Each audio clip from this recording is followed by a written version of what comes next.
J'ai eu la chance de dîner avec Charles Aznavour. Mais non. Ouais. Je vais pas voir les spectacles.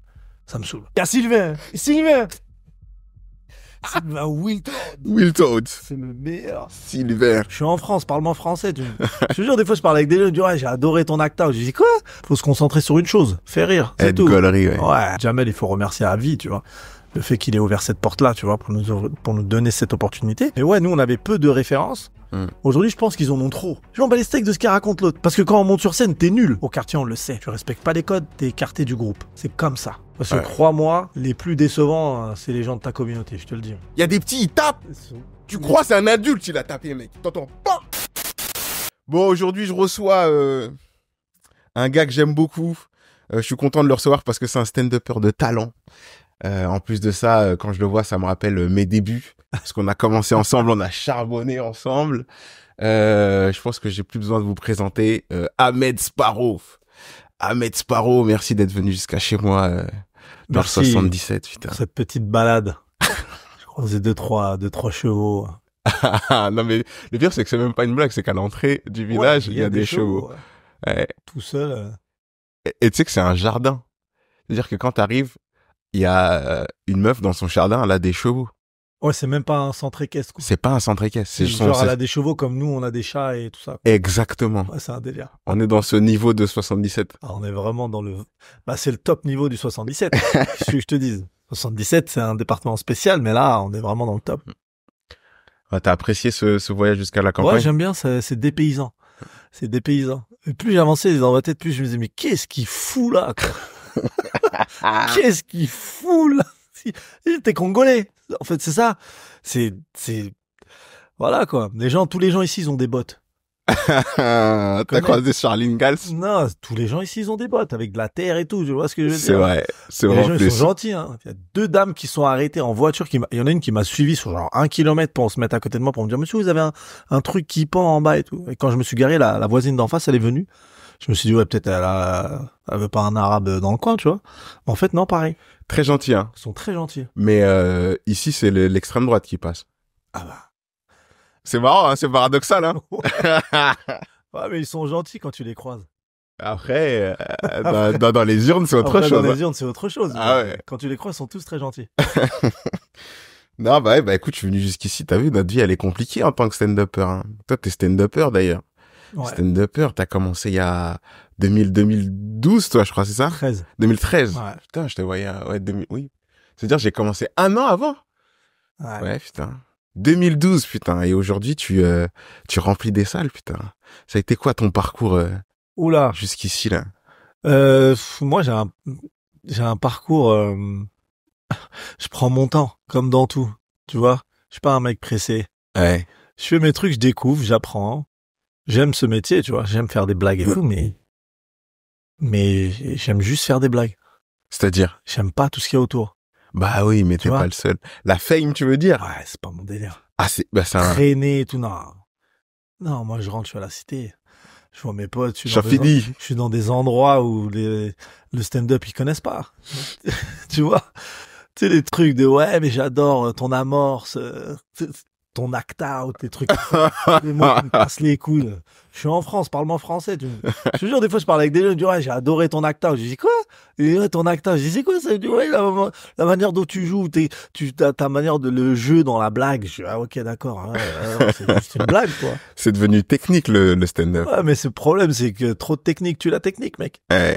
Faut se concentrer sur une chose, faire rire. Ed Gollery, ouais. Ouais, vous êtes là pour raconter votre science de l'humour, frère. C'est pas une science, l'humour. Tu vois, c'est pas une science. Parce que toi, t'as grandi comme moi dans un quartier. Ouais. Où t'es pas le plus fort, en fait, en blague. Où tout le monde a des capacités extraordinaires pour terminer. Il y en a, c'est chaud. Ah, il y en a, ils sont... je te prends juste 30 secondes pour te dire merci déjà de regarder cette vidéo. Si tu aimes ce que je fais, n'hésite pas à partager, à liker et à t'abonner. Ça ne coûte rien. Et moi, de mon côté, ça me permet d'être mieux référencé. Tu connais le refrain. Active aussi la cloche pour recevoir des notifications dès que je sors une nouvelle vidéo. Voilà, je te dérange pas plus et je te souhaite un bon visionnage. Il y en a, ils ont une imagination débordante. Tu vois, c'est là où ils sont vraiment forts. C'est qu'ils te sortent des trucs. Tu dis, où il va chercher ça? Et il y en a, ils sont très forts. Alors, tu te poses avec les mecs des potes à toi, t'es là, tu rigoles. T'es spectateur. Après, où moi, je suis marrant, j'avais quand même, mais tu vois. Mais t'en as où c'est vraiment... Ah, il y en a, ils sont très, très, très, très chauds. Mais ils ne seront jamais stand-uppers. Parce que c'est un métier, oui, faut pas non plus... Et c'est... faut écrire, c'est de la régularité, c'est du taf, c'est un point de vue, c'est... ça, tu vois, c'est vraiment un point de vue où, tu vois... il faut avoir vraiment un point de vue sur la vie, tu vois, sur peu importe le thème ou le sujet que tu abordes, mais il faut avoir un point de vue quand même, tu vois. Il y en a, c'est des gens très marrants, mais le point de vue... Ouais. Et au-delà du point de vue, c'est aussi savoir être marrant face à un public. Parce que être marrant avec tes potes, connaître leur vécu, connaître des anecdotes sur eux, c'est plus facile en fait. T'as déjà une matière bien présente et une connaissance. Tu sais à qui tu t'adresses. Tu sais ce qui plaît, tu connais, t'as toutes les refs. Ouais. Tu vois. Après, quand tu vas jouer devant des gens qui ont rien à voir avec toi, crois-moi, c'est dur. Quand tu fais des premières parties, moi j'ai fait des premières parties de Mathieu Madénian en province dans des petites villes. J'allais en venir. C'est pas la même chose, hein. T'as vu, c'est marrant. Là, je suis en train de tourner pas mal dans des villages, dans des villes dans le fin fond de la France. C'est pas la même approche du stand-up. Déjà, beaucoup ne sont pas éduqués au stand-up. Ouais. Et finalement, on pense nous Parisiens représenter la France, mais en fait, pas du tout. Ah, la France, c'est tout sauf Paris. Mais de ouf. Paris, c'est 10 millions. Tout le reste de la France, c'est Paris. C'est pas Paris. Ouais. Ils sont 50, 60 millions. Et c'est des gens ils fonctionnent pas comme Paris. Mais nous, on a cette arrogance parisienne qui nous fait penser c'est nous la France. Non. La France, quand tu commences à jouer un peu en province, tu comprends que la France, c'est pas Paris. Ouais. Là, c'est fou. Du coup, on a tous ce même constat. Après, toi, le stand-up, ton approche dans le travail, c'est une question que je me pose beaucoup là en ce moment. Comment est-ce que c'est quoi ton approche? Parce que là actuellement, t'es chroniqueur là sur France Inter, si je dis pas de bêtises, sur France Inter, et chaque jour tu dois, non, c'est quelle fréquence que t'as? Chaque semaine tu dois produire je dois écrire une chronique sur un thème imposé, et c'est des thèmes des fois qui sont un peu relous. On te l'impose du coup le thème. Okay, d'accord. Là par exemple j'ai fait l'ethnopsychiatrie. L'ethnopsychiatrie, c'est quoi ça? C'est entre guillemets, c'est la psychiatrie, mais en acceptant les croyances, les cultures des gens que t'as en face. D'accord. Par exemple, tu vas recevoir je sais pas, un haïtien adepte du vaudou, bah ton psychiatre il va prendre en compte ça, tu vois. C'est-à-dire qu'il va pas être là juste avec des raisonnements de psychiatre occidental, il va avoir un raisonnement aussi vaudou, ou si un mec qui pense qu'il est possédé par un djinn ou quoi, il va avoir des références entre guillemets arabo-musulmanes, tu vois. Ok. C'est technique. Va faire des blagues dessus. Et c'est quoi ton approche toi du coup? Grave. Quoique ce sujet il est gaulerie quand même, hein. Ouais, c'est un psychiatre qui s'adapte au vaudou. Tu vois, il faut pas tomber dans le cliché et tout, tu vois. Donc il faut aussi essayer d'avoir un œil juste sur le thème, tu vois. La semaine d'avant, j'avais le paracolonialisme. Ouais. C'est un truc qui me parlait un peu plus, tu vois. Plus engagé dans la chronique. Du coup, quand tu la postes, t'as beaucoup de réactions chez toute l'Afrique, quoi. Parce que tu connais le rapport de la France-Afrique. Donc quand tu parles de colonialisme 2.0, le paracolonialisme, c'est le colonialisme mais 2.0, tu vois. Ouais. C'est du colonialisme mais sans les armes. Tu sais, maintenant c'est beaucoup c'est économique, tu vois. Ouais. Le franc CFA c'est du paracolonialisme. On est d'accord. Tu vois.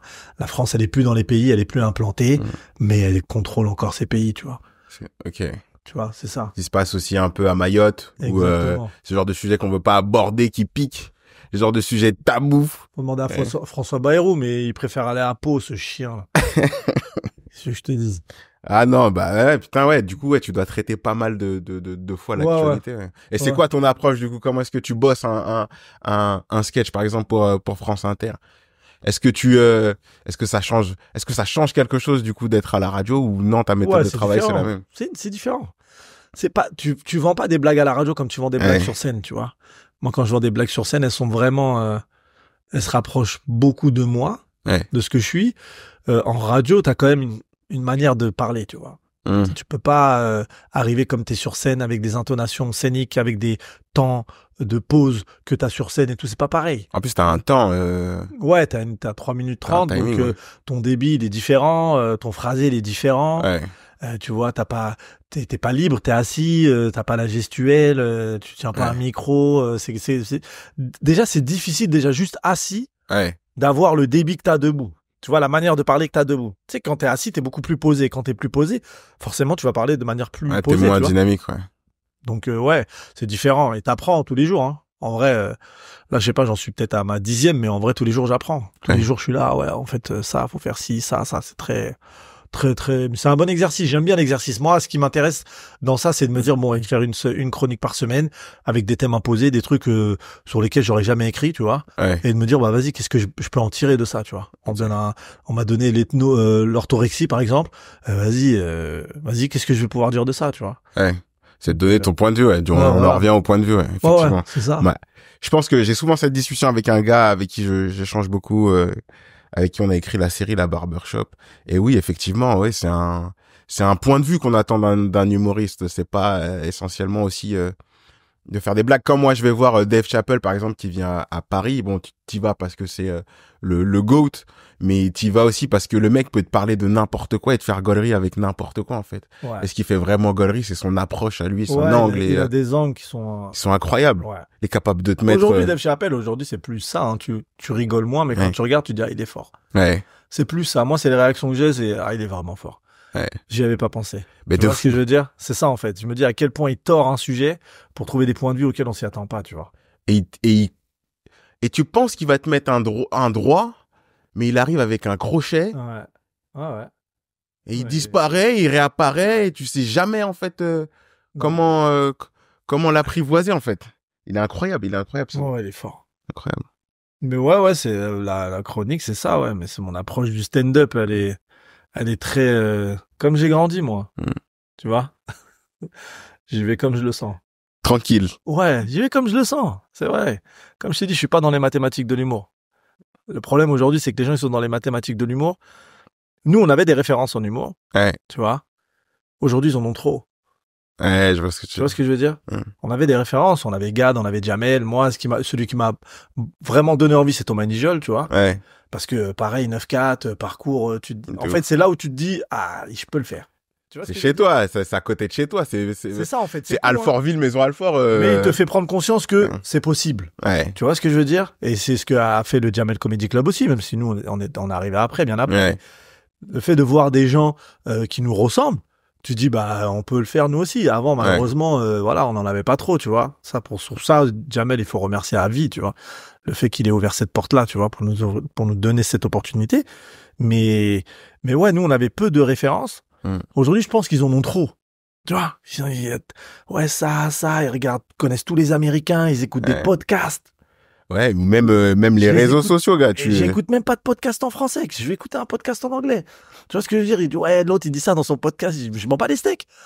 Je m'en bats les steaks de ce qu'il raconte l'autre. Parce que quand on monte sur scène, t'es nul. Là, tu parles des humoristes? Ouais, des humoristes en France. Oui. T'as écouté, t'as eu tous les livres. Je pensais que tu parlais du public en général. Tu vois ce que je veux dire? C'est comme quelqu'un, il a fait une grande école de cuisine et tu manges, c'est pas bon. Ma daronne, elle cuisine mieux que toi. Tu vois ce que je veux dire? Ouais, je vois le délire. C'est pour ça que je te dis, moi, c'est une histoire de sentiment. C'est une histoire de ce que tu ressens et comment tu le projettes sur scène, comment tu le délivres, en fait, tu vois. C'est ça, plus que de la technique. Il y a de la technique, t'apprends. Mais il y a trop, aujourd'hui, je parle avec des humoristes et putain, tu connais bien, hein. Mais pourquoi c'est nul ce que tu fais? Parce que tu connais tout ça et c'est nul. Tu vois ce que je veux dire? Réveillez-vous, les frères, réveillez-vous. Je vois le délire. Non, c'est fou, putain. Donc là, ça fait quoi? Ça fait 10 ans, un peu plus de 10 ans de carrière maintenant? Ouais, 10 piges, on a 10 piges. Plus de 10 ans de carrière. Et là, comment se passe ton spectacle, du coup, là? Ça se passe bien. Moi, je suis content de mon spectacle, là. Là, t'es où, à l'Apollo, là, maintenant? Ouais, je suis à l'Apollo. Ouais. J'ai mis du temps à accepter et intégrer mon spectacle. Tu vois? J'avais toujours ce sentiment d'imposture. Tu vois? Je suis un peu là-dedans, moi, en ce moment-là aussi, là. C'est pas, parce que tu sais, moi, je vais pas voir de spectacle. Ouais. Je te dis la vérité. La même. J'ai vu. Pas beaucoup, en tout cas. J'ai vu Roman Fressinet. Ouais. Et Redouane, parce que je faisais les dates de tournée avec eux. Sinon, j'ai vu 0 spectacle d'humour. Je vais pas voir les spectacles. Ça me saoule. J'ai la flemme de rester 1 heure à regarder, je peux pas. Et surtout, tu les vois tous les jours bosser, en fait, ces gens. Donc, tu connais la moitié de leur spectacle et puis c'est ton taf. C'est mon taf. Tu vas dur pas de regarder quelqu'un faire son taf. Tu vois ce que je veux dire? Un joueur de foot, il va pas voir des matchs de foot. Tu vois? C'est comme ça. Donc, du coup, je vais pas voir de spectacle, donc je sais pas ce que ça vaut. Tu vois ce que je veux dire? Pareil, putain. Moi, je suis un mec des comédie clubs. Je sais que je vais en comédie club, je tabasse en comédie club. Mais après, spectacle, c'est différent. C'est pas le même rythme. Tu dois être là 1 heure. Et là, maintenant, je suis dans une période où, il est bien le spectacle.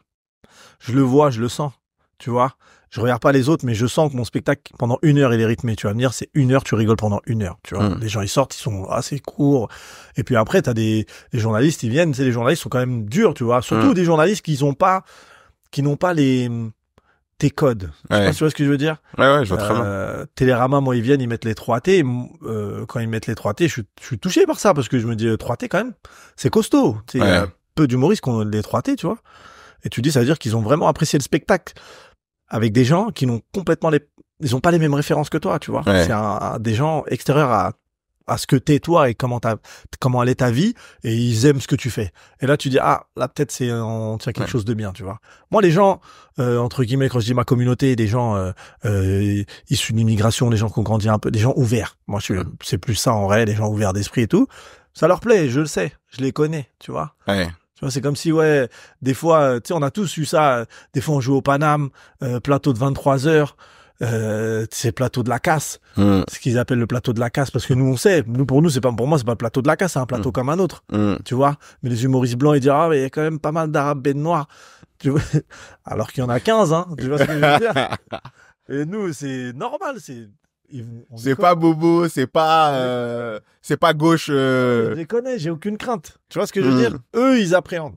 Mais alors que nous, on a grandi justement avec l'effet inverse. Donc nous, toute notre vie, on a joué devant des gens qui nous ressemblent pas. Tu vois ce que je veux dire? Parce que des gens qui nous ressemblent, c'est peut-être des gens qui vont moins dans les comédie clubs, même si maintenant ils sortent de plus en plus, ou tu les vois à la chicha ou quoi. Tu vois ce que je veux dire? Mais tu sais, moi, j'ai jamais eu cette réflexion genre dans un comédie club où dire que des blancs. J'ai l'habitude de jouer devant ça. Tu vois ce que je veux dire? Même dans ma vie de tous les jours, je vais pas dire il y a des blancs. Je suis dans un pays de blancs. Donc on a grandi comme ça avec cette adaptation, tu vois ce que je veux dire? Mais dans le sens inverse, ils l'ont pas forcément, tu vois. Je vois le délire. Ouais, putain, je suis un peu dans la même période où j'ai un peu ce syndrome de l'imposteur, où je me dis peut-être que mon spectacle n'est pas assez prêt. Et puis des fois je vois d'autres personnes jouer et je me dis non, en vrai il y a de la place. Il y a de la place, et puis parce que souvent nous on voit que 10 minutes en fait, mais on voit pas leur spectacle. Et quand tu sais qu'un spectacle et un 10 minutes c'est pas du tout le même exercice, et que tu vas voir le spectacle des gens, tu dis en fait je suis pas tant un imposteur que ça. Et puis de toute manière un spectacle ça se fait pas sur 1 an comme ça se travaille, et t'es obligé de le jouer. Je sais plus avec qui on en parlait, mais c'est pas le même sport en fait. C'est comme si tu comparais le sprint et le marathon et une autre épreuve. C'est pas du tout. Tu peux être très performant sur 5-10 minutes.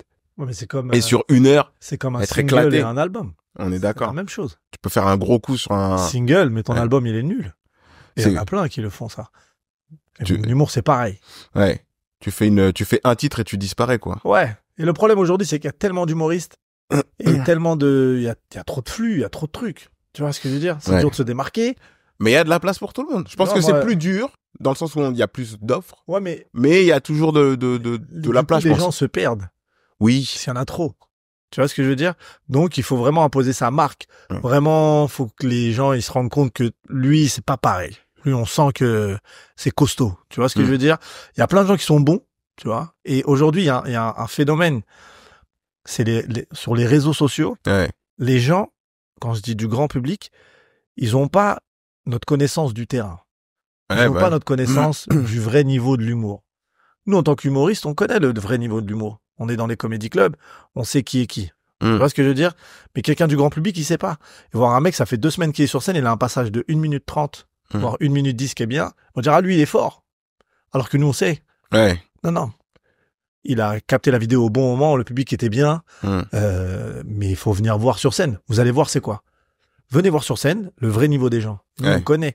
Et c'est pareil avec les passages. Il y en a, ils ont 6 minutes. Ils pensent qu'ils sont forts, ils vont au spectacle, ils sont déçus. Tu vois?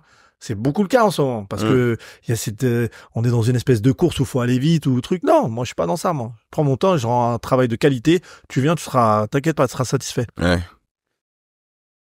Ah non, stand-up qui occupe une grosse partie de ta vie, mais ce qui est intéressant dans ton parcours, c'est que tu as bien d'autres talents. La chanson, entre autres.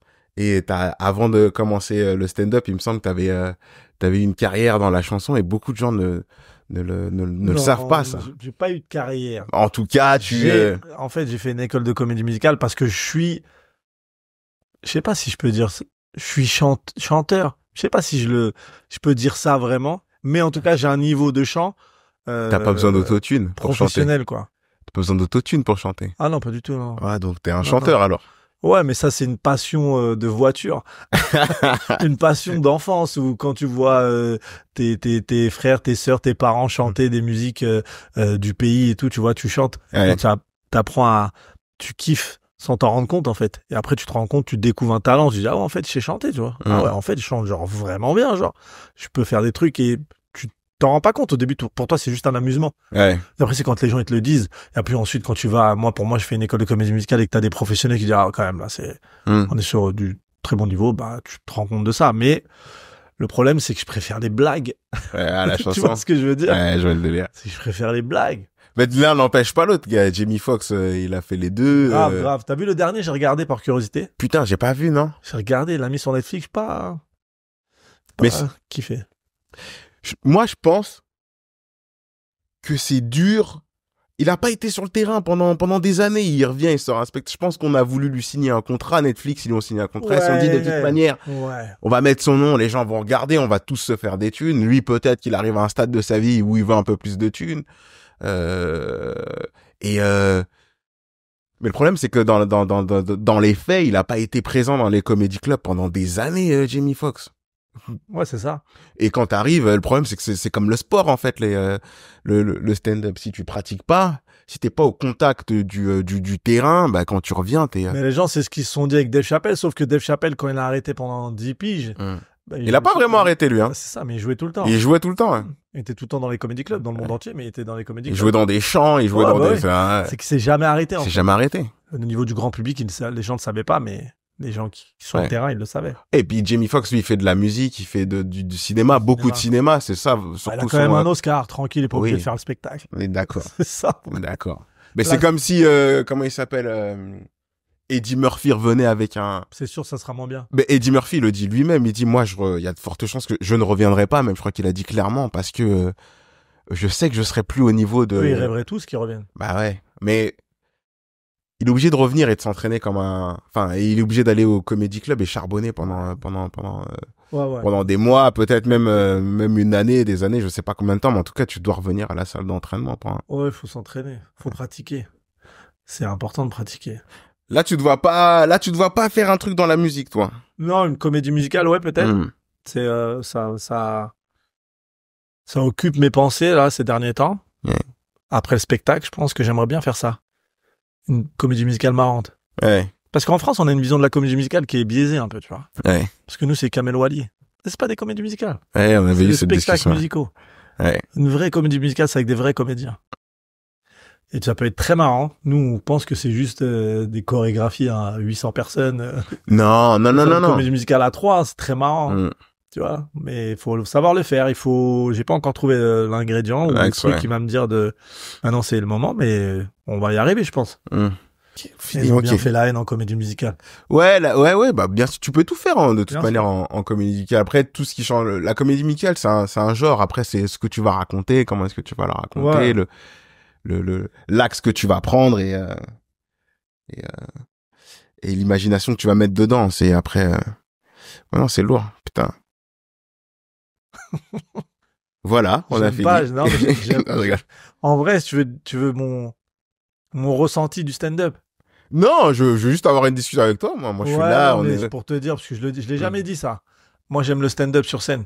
J'aime pas ce qu'il y a autour. Je suis d'accord avec toi. Vraiment. D'ailleurs, les gens ne pensent peut-être pas, mais le voient peut-être pas, mais c'est même pas marrant en fait le stand-up en dehors de la scène. C'est le moment le plus marrant quand on est sur. C'est insupportable. Quand on est sur scène. Insupportable parce que ça me casse les couilles en fait. T'es là, tu parles de l'autre, du beat de l'autre ou de ça, je m'en fous. Parce que ça fait longtemps aussi qu'on est dedans. Ouais, mais on est un peu des. Ouais, mais on est pas en train de devenir des boomers du stand-up. Non, mais si tu regardes bien, moi j'ai toujours traîné avec des gens où on fait que rigoler, on parle pas de stand-up. Moi j'en parle pas en dehors. Redouane, Roman, nous on traînait ensemble ou on traîne ensemble parce que justement on ne parle pas de stand-up. Ouais. Tu vois ce que je veux dire? Le stand-up, c'est tout sauf parler de stand-up. Le stand-up, t'en parles sur scène, quoi. C'est exactement sur ça. Scène. Et pour pouvoir faire du stand-up, il faut vivre des trucs. Ouais. Si ta vie, c'est juste du stand-up, tu vas parler de quoi? Laisse tomber. Si ta vie, c'est que rester avec des stand-uppers avec leur vie, ils cassent les couilles, flemme. Ah, moi, je suis bien avec des mecs, parle-moi de tout, je veux rigoler, moi, parle-moi du film que t'as vu ou ce qui t'est arrivé, je m'en fous tu vois. Et c'est pour ça que moi, quand je finis mes spectacles, je bouge. Ouais, tu passes pas? Non, je peux pas passer aujourd'hui. Ouais.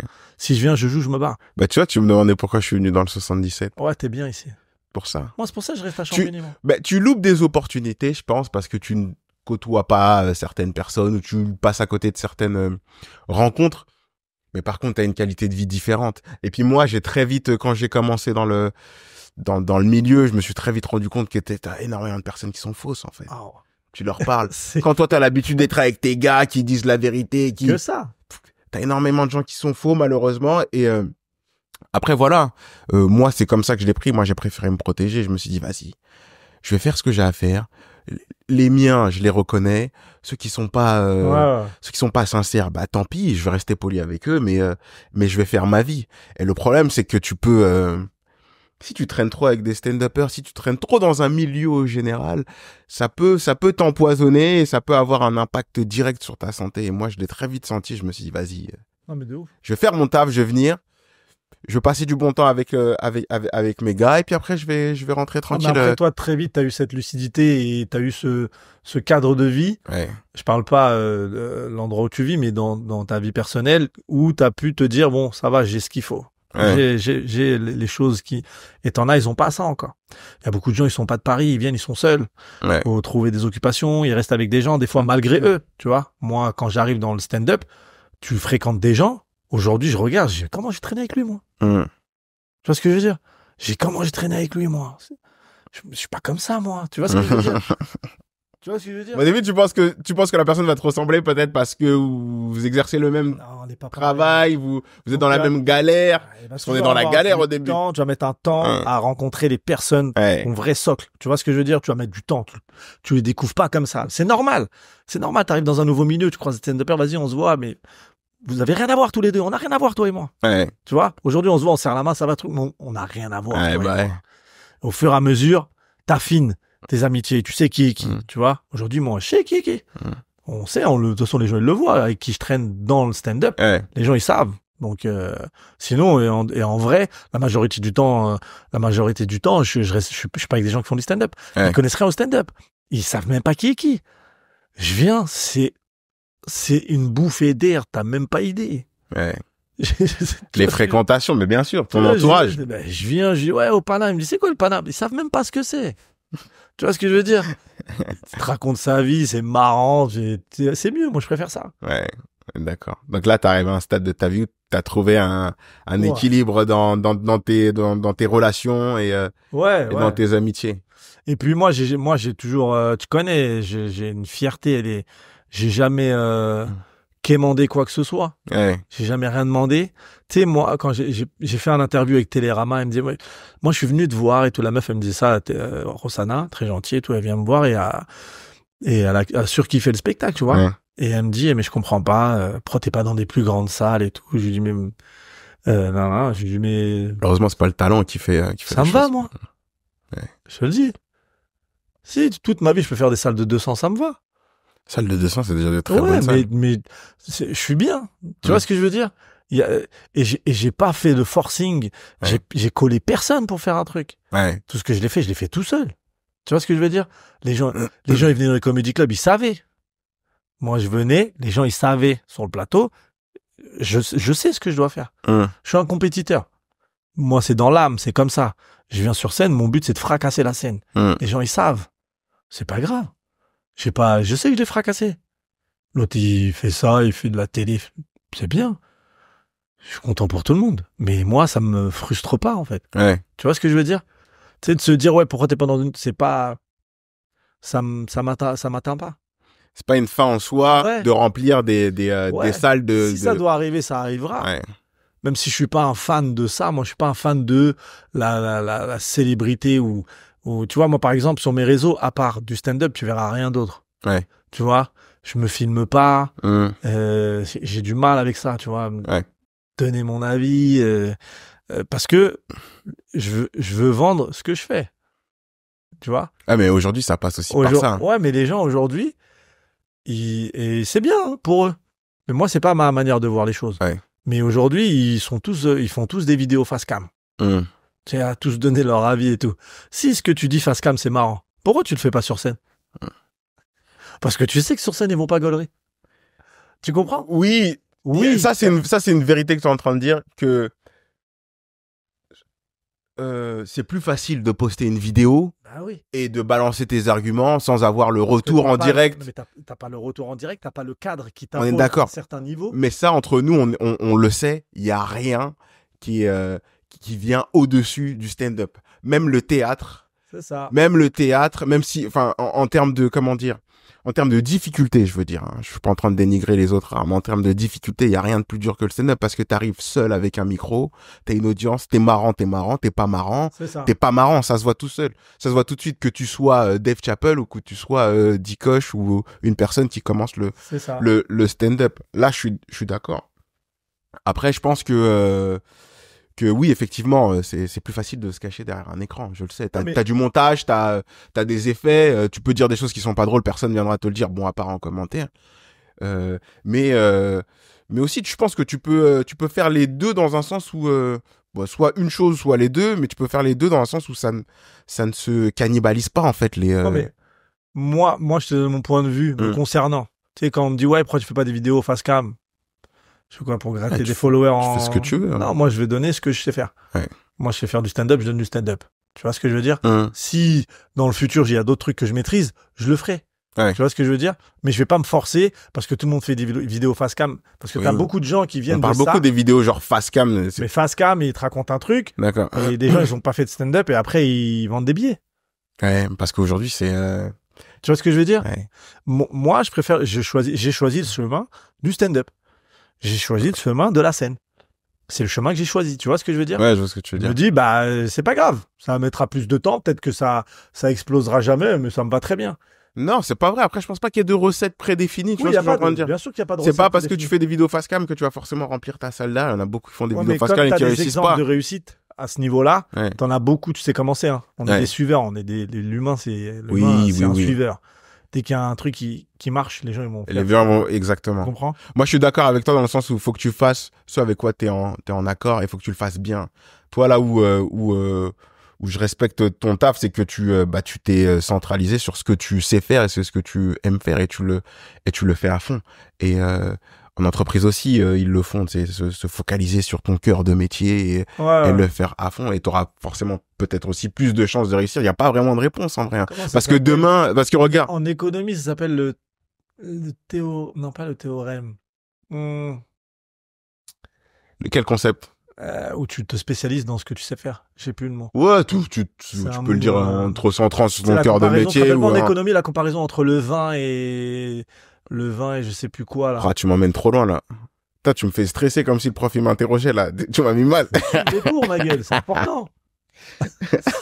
C'est important. Mais en gros, il faut spécialiser dans le domaine dans lequel t'es le bon. Ouais, et sinon tu perds de l'énergie dans autre chose. C'est pas faux. Tu vois? C'est pas faux. Tu sais, je parlais avec Franjo, justement, de ça. Ah, je l'aime bien, Franjo. Je l'ai appelé il y a 2-3 jours pour lui dire que je l'aimais bien. Franjo, je l'aime beaucoup. tu l'as juste appelé pour lui dire que putain, c'est bien. Je pensais à lui, je disais, putain, ça fait longtemps que je t'ai pas eu, mais comme je t'aime bien, il faut que je t'appelle. J'aime bien dire aux gens que j'aime bien. C'est bien ça, putain. C'est un bon réflexe qu'on fait pas assez souvent, ça. Ouais. Déjà, à le dire à notre famille, déjà aussi. Ouais, ça, je le dis. Famille, il faut le faire. Je le dis, il faut le dire. C'est important. Très, très important. Non, Franjo, un bon gars et on parlait de ça, justement. Que lui, il me parlait justement du fait que lui, sa spécialité, c'est le stand-up et qu'il aime bien passer du temps à écrire et à faire des vidéos, du contenu autour du stand-up. Mais comme il a d'autres activités autour, comme la vidéo, le podcast et tout, il se rendait compte que par moments, ça lui prenait énormément de temps, en fait, et ça l'empêchait de se concentrer sur son travail principal. C'est vrai qu'il faut pas oublier, je pense, je crois que c'est Dave Chappelle qui disait que son père lui avait donné le meilleur conseil dans sa vie, c'est name a price, un truc. En gros, l'idée c'était de définir un objectif au début de ta carrière et de foncer en fait, et pas se soucier de ce qu'il y a autour et pas jalouser les autres autour. Et il disait que c'était l'un des plus beaux conseils que je crois son père lui avait dit quand il a commencé le stand-up. Et ça y est, j'ai retrouvé le nom de la théorie. Ah, t'étais dedans. Je te vois depuis tout à l'heure, tes yeux sont ailleurs. Je dis, cherche. Théorie de Ricardo. Ok, d'accord. Je savais que c'était un nom portugais, espagnol, un peu. Ça me disait la théorie de Ricardo. Je connais pas. Entre le Portugal et l'Angleterre. Je l'ai entre le Portugal et l'Angleterre, gars. Ouais, c'est ça, le truc qui dit ça.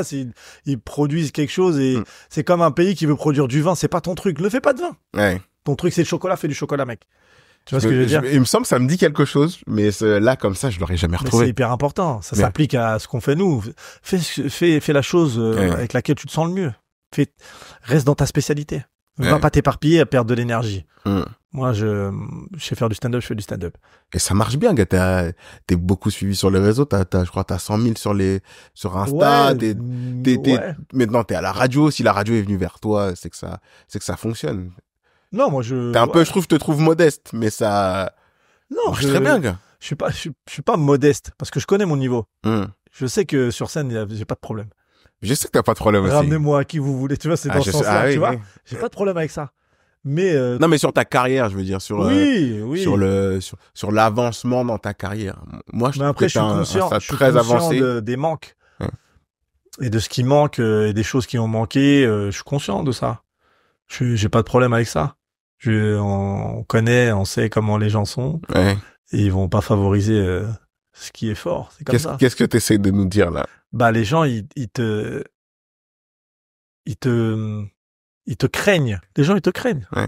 Tu vois? Moi, je te le dis, les gens, ils te craignent. Tu sais, moi, j'étais arrivé à un stade. T'as une anecdote à nous donner? Je suis arrivé à un stade où les gens, ouais, excuse-moi, ça te dérange pas que je passe avant. Ouais, les gens, ils savent.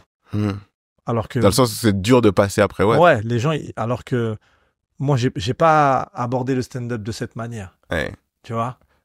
Nous, on a commencé, il y avait Foodil, il y avait Bounaïmin, il y avait Donnell Jacksman. Il fracassait la salle. T'arrivais derrière, personne te connaît. Sois bon, mec. Ah, de ouf. Tu vois ce que je veux dire? Moi, j'ai déjà entendu le vent passer dans la salle au début de ma carrière mais imagine-toi, gars. Mais par contre, jamais. De toute façon, si Bounaïmin il arrivait sur un plateau, si Donnell arrivait sur un plateau, ou si un mec qui était chaud arrivait sur un plateau, il jouait quand il voulait, en fait. Ouais. Quand il voulait. Ouais, c'est ça. Et aujourd'hui, ils veulent grandir dans un confort. Et le confort, c'est pas bon, mec. Tu vois? Combien de fois j'ai entendu, tu sais, moi, je suis très dur avec ça. Je déteste ça. Ouais, mais c'est pour l'énergie du plateau. Arrête, c'est mieux qu'on met ça d'énergie du plateau. Je sais quoi, je suis un tirailleur, moi. Vous avez pété les plombs, moi. Laisse tomber. Je m'en bats les couilles, son énergie, elle est molle. Il a qu'à être molle. Son spectacle, il y a 8 personnes qui passent avant lui. Il va le jouer tout seul. Ne me cassez pas les couilles. T'es bon. Peu importe l'énergie que t'as. Tu vois ce que je veux dire? Mais faut le truc. Vous les mettez, c'est quoi? Vous cajolez, vous les surprotégez, les gens. C'est comme ça qu'on crée des stand-uppers aujourd'hui. Ouais, de l'énergie de mes couilles, vas-y. Joue. Moi, je suis un peu plus dans la retenue, donc si tu passes avant moi et que ouais, mais moi, tu connais par rapport à mon énergie de mes couilles, nique ta race. Nique ta race. Ah, je t'arrive à un stade où non, je change pas mon positionnement, passe derrière moi, souffre. Ah, mais moi, de toute manière, ma seule logique, c'est est-ce que j'ai un train pour entrer dans Seine-et-Marne après ou pas? Ouais, c'est juste ça. C'est la seule donnée pour te faire changer de place dans le plateau. Sinon, non, gars, gars, c'était, non. Ouais, je t'arrive à un stade où je clôturais tous les trucs et ça me saoule. Ça me saoule. T'arrives, t'es là, t'attends, il est tard, là, j'aimerais bien. Maintenant, je suis arrivé à un stade où j'arrive, je peux passer en premier, s'il te plaît. Ouais, c'est ouf, hein, parce que avant, c'était une richesse c'était limite si tu passais le dernier, t'étais plus fort, c'était une récompense. Ouais. Tu pouvais pas passer le dernier si tu venais de commencer, en fait. Je suis un jou, je me barre. Ouais. C'est parce que, et c'est là où c'est intéressant, c'est que on en revient à une chose intéressante. Les comédie clubs, c'est pas une finalité, les mecs. Non. Tu comprends? C'est juste une salle d'entraînement. C'est une salle d'entraînement. Ce qu'on fait ce soir, c'est oublier demain. Ouais. Tu vois ce que je veux dire? Et ce que t'as fait ce soir, ça va te servir pour les jours d'après. C'est juste de l'entraînement. C'est tout. Tu vois? Mais voilà, moi, j'aime pas les trucs de confort. Ça me fait gaulerie, ça. Ça, c'est un truc de ouf. Et là, ça me bute aussi. Et puis, il y a un truc aussi que j'ai remarqué. Après, c'est la société, pardon, termine, vas-y. C'est, l'impact de ce que tu dis. Ouais. Tu sais, il y a des gens, en comedy club, ils se prennent pour les rois du monde. Tu vois? À un petit niveau. Quand on passe dans les grandes salles, ça floppe. C'est pas la même chose. Vraiment. Je te le dis, hein. Jouer dans une salle de 800 000 et jouer devant 60 personnes, c'est pas la même chose. Parce que ton discours, il faut qu'il ait une aura. Tu vois ce que je veux dire? Il y a des gens, leur discours, ils marchent en comedy club. Dans une grande salle, il y a plus rien. C'est con, hein? Et t'en as que tu peux sous-estimer. Tu vois? Il y a des gens, parce que le stand-upper est très arrogant. Tu vois? Très arrogant ouais, c'est pas vraiment du stand-up ce qu'il fait. C'est nul. Nan. Et après, tu joues avec lui dans une grande salle, il fracasse la salle. C'est quoi le but? C'est juste de faire rire. C'est pas de juger qui est-ce que c'est act out encore mes couilles. Tu vois ce que je veux dire? C'est ça. Et il y en a. Ça t'a trop mal le act out. Ouais, non, c'est pas... Ah non, frère. Tu vas dans des festivals. T'arrives, tu te dis, moi, je suis un stand-upper. Moi, ça aurait été efficace. Je frappe fort. T'arrives, tu vois un mec, c'est pas d'où il sort. Strasbourg. Il vient là, les gens, ils sont morts de rire. Ah, bâtard. Ouais, laisse tomber. Il m'a eu. Laisse tomber. Il m'a eu. Ça arrête pas de m'arriver. Ça m'arrive là, à chaque fois là, quand je vais dans des rinces, des trucs, qu'un mec, tu le connais pas, il arrive sur scène et il fracasse là. T'apprends à étoffer ton... Ah, mais c'est pas dit qu'il fonctionne super bien à Paris, lui, tu vois. Mais par contre, dans le reste de la France, il a les codes, le gars. Il déchire. Non, mais des fois, tu passes après lui, tu joues dans une salle juste dans Paris. Ah, même dans Paris. Tu vois? Dès que tu passes à une salle de 1000, la population, c'est plus la même. Tu vois ce que je veux dire? Et ben, là, tu vois les limites des uns et des autres. Moi, je le vois, moi. Il y a des gens, puisque aujourd'hui, ils se pensent forts très vite. Tu dis, ouais, je suis modeste. Je suis pas modeste. Frère, on a commencé avec des tueurs à gages. Tu vois ce que je veux dire? Des noms. Vraiment. T'arrives, ils fracassent la salle. Tu fais comment? Tu vois ce que je veux dire? Faut être vraiment, vraiment bon. Jimo, tu te rappelles, Jimo, quand il était en pétard? Jimo, on disait carrément, on rigolait de ça. Je dis, tu l'as mis dans le vortex lui aussi. Il te mettait dans un vortex. Tu passais après lui, il n'y avait plus rien. Les gens, ils étaient dans son sketch, en fait. Laisse tomber. Et le pire, c'est que lui, tu vois, on parlait de rythme derrière. Lui, il arrivait avec un rythme qui était totalement différent de tout le monde. Il a ramené un délire. Donc, t'arrivais, tu passes à t'étais là. T'es là, et les gens, ils craignaient. Moi, là où j'ai dit, c'était chaud. C'est qu'ils mettaient dans des vortex des gens très forts. Vraiment, ils mettaient des gens... C'est vrai, putain. Personne voulait passer derrière lui. Personne. Tu passais derrière lui, il y avait une espèce de vide. Je sais pas, je te dis, t'étais dans un vortex, tu te retrouvais tout seul. Toi et tes blagues. Tes blagues, elles faisaient des échos. Vous avez jamais remarqué Les gens, ils sortaient, j'étais là, alors le vortex, comment ça s'est passé? Alors, c'est bon, t'as vu, on parlait de, moi, il y avait Tariq, là, il y a quelques temps, là, à ta place. Et Tariq, pour moi, faisait partie de ceux, au début, quand j'ai commencé, qui, dès la chauffe, et Tariq, nous, on jouait avec lui, en plus, en chicha. Tu as joué en chicha, c'était compliqué. Mais des fois, moi, je me souviens avoir commencé et de passer après une chauffe de Tariq en chicha. Et là, je peux te dire que tu apprends vite après, hein. Tu apprends très très vite quand tu t'es pris une gifle, une saucée d'un mec confirmé juste avant toi. Mais jamais j'aurais dit à Tariq laisse-moi passer. Non. C'est ça. Jamais. Déjà juste par fierté. Déjà. Par fierté, jamais je l'aurais dit ça. Et puis le travail, c'est ça. La seule fois où je demande de passer avant, je te dis, c'est si j'ai un train. Exactement. Et encore ça, je le fais maintenant. Au début, je le faisais pas, parce que aujourd'hui, je le fais maintenant parce que voilà, je suis un ancien, je peux me considérer un peu comme un ancien. Mais avant. Le confort, je te dis. Laisse tomber. Aujourd'hui, ils aiment le confort. Vraiment, aujourd'hui, ils aiment le confort. Tu sais. Mais c'est applicable à toute la génération actuelle dans la société, pas qu'au stand-up, hein. Aujourd'hui, on a du mal avec l'effort, on a du mal avec, le conflit qui des fois peut être positif, hein, enfin le contact et l'argumentation. Non, mais les gens, ils aiment le confort aujourd'hui. Regarde, moi, j'ai saigné les chichas. Ouais. Parce que c'était un des rares endroits où je pouvais jouer. Tu peux jouer, tu peux gagner un petit peu d'argent. Ouais. Et nous, on avait besoin de jouer, tu vois. Donc, ça te forme. Je dis pas que c'est le meilleur endroit pour jouer. Non, c'est pas vrai. Mais tu y vas, t'apprends. Tout est bon à apprendre.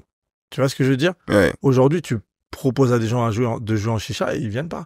Moi, Paul Mirabel, par exemple, je respecte beaucoup Paul Mirabel. C'est pourquoi? Parce que Paul Mirabel, il me dit, ouais, mais t'as pas des plans pour jouer dans une chicha? Paul Mirabel, il est parti se confronter tout de suite. Il a compris. Paul Mirabel est très intelligent. Il a compris tout de suite. Il a dit, hey, je peux pas faire juste des comédie clubs, ça marche bien, mais je veux voir où ça va. Roman Fressinet, ouais, mais faut que je teste des trucs, tu sais, où je peux aller tester en chicha? Tout de suite.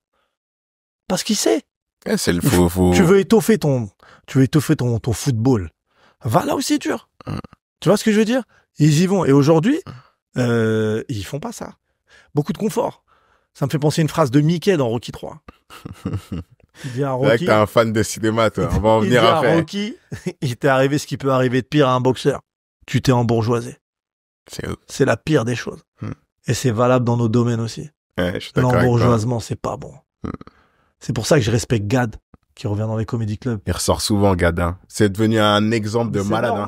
Parce que c'est l'un des seuls de sa génération, si ce n'est le seul de sa génération, qui continue à donner son avis et qui le fait de manière gaulerie et qui vient dans les comédie clubs.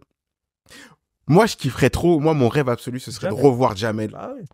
Il avait une vision de la société totalement différente et c'est ça qu'on a. On veut tous voir Jamel en comédie club. D'ailleurs, Jamel, si tu nous écoutes, viens en comédie club. Jamel, parce que c'est notre GOAT, en fait. C'est le mec qui nous a donné envie c'est notre Eddie Murphy. C'est notre Eddie Murphy. Et ce mec-là, il peut te faire rire avec n'importe quoi. Et je suis sûr qu'il aurait un point de vue extraordinaire sur la société actuelle. Déjà, Jamel, en fait, là où c'est fort, c'est qu'il a eu un impact sur la société qui est fou. Vraiment qui est fou. On se rend pas compte. Il y a des gens qui sont très forts, des humoristes très connus qui explosent et tout. Mais l'impact que Jamel il a eu sur la société, c'était vénère. On en parlera, il sera au niveau des De Funès, et on parlera de lui comme un GOAT de la comédie française. Gars. Il a ouvert la porte et il a fait ça, venez. Et tout le monde, Omar, Fred, tu laisses tomber. Ramzy. C'est vénère, tu peux que respecter. Mais c'est dommage parce que tu vois, tu parles de Eric, Ramzy, tous ces mecs qui ont fait de la scène. Je trouve qu'aux États-Unis, les comédiens vieillissent. Je sais pas qu'ils vieillissent mal, nos comédiens, mais en tout cas, ils continuent à rester au contact, tu vois, du terrain, et tu continues à avoir des Louis C.K., des mecs qui étaient dans le stand-up, dans la scène, qui continuent en fait, et qui continuent à avoir un point de vue bien aiguisé et qui sont gauleries encore à plus de 50 ans, tu vois. Ça existe depuis combien de temps les comédie clubs aux États-Unis? C'est vrai que ça existe depuis 50, longtemps. 60 déjà. Ouais, mais Jamel, c'est son taf. Non, mais Jamel, c'est son taf. Eric et Ramzy, c'était leur taf aussi. Omar, c'était aussi son taf. Mais ils sortent pas de comédie club. C'est vrai qu'ils viennent de la scène du théâtre. Du théâtre. C'était à mi-chemin entre le théâtre et le one-man show. Et encore, ils sont arrivés, ils avaient pas fait de théâtre avant de faire leur spectacle à eux. Tu comprends? C'était juste des mecs marrants. Donc eux, ils explosent. Va dire à des gens qui ont déjà une carrière. En plus, c'était une période où vraiment, il y aura plus ça maintenant, mais c'était des rockstars de l'humour. C'est des gens, quand ils se déplaçaient avec garde du corps. Aujourd'hui, un humoriste, il y a personne qui se déplace avec un garde du corps. À part Gad, parce que c'est encore une rockstar. Les humoristes se déplacent plus avec des gardes du corps. Mais à l'époque, ils pouvaient pas sortir comme ça. Tu vois? Mais eux, ils ont grandi et ils ont été connus, ils ont accompli leur travail sans comédie club. Va leur dire maintenant, mais maintenant, faut faire des comédie clubs. Mais eux, ils ont jamais fait ça. Aux États-Unis, ils ont grandi dans les comédie clubs. Donc pour eux, c'est normal d'aller dans les comédie clubs. Tu comprends? Gad, à quel moment il se met à jouer dans les comédie clubs, Gad? C'est après être revenu des États-Unis. Quand il va aux États-Unis et qu'il voit comment c'est là-bas, ses potes, Jerry Seinfeld et tout, et qu'il voit qu'ils se butent dans les comédie clubs, il dit, mais en fait, c'est ça que c'est ça qu'il faut faire pour que je me maintienne au niveau. Et il rentre en France et il se rend compte qu'il y a plein de comédie clubs. Donc il revient direct. Tu vois ce que je veux dire? Mais Gad, avant ce séjour aux États-Unis, il joue pas dans les comédie clubs, Gad. Mais ok, d'accord, mais je pense que admettons, prenons l'exemple d'un le plus connu, Omar. S'il décide de refaire de la scène, où est-ce qu'il va aller s'entraîner? Il peut pas, là. C'est fini.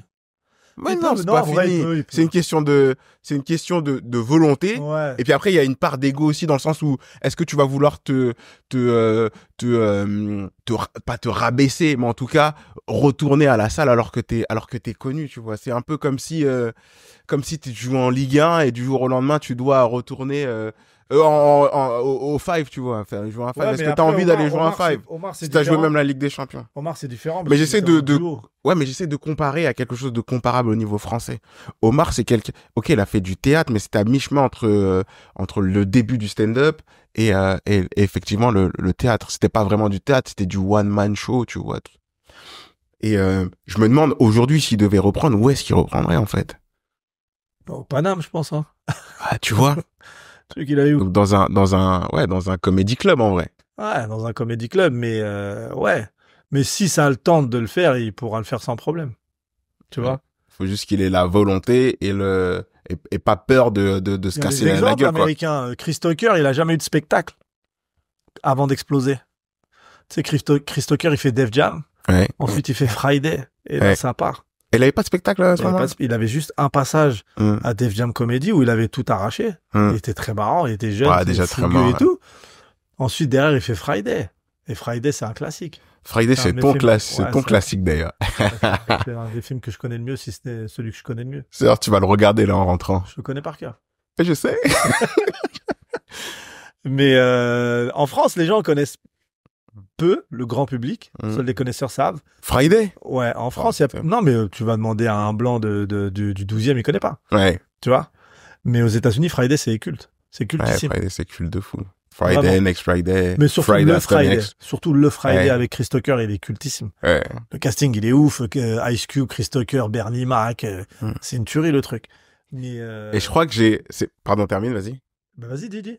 Je crois que j'ai une anecdote dessus, c'est que, ils ont quasiment rien eu en fait en termes financiers, en termes de salaire, ils ont quasiment rien pris, quasiment tous les comédiens. Par contre, ils ont fait quelque chose de très intelligent qu'on devrait faire nous d'ailleurs, c'est qu'ils ont chacun pris une part du film.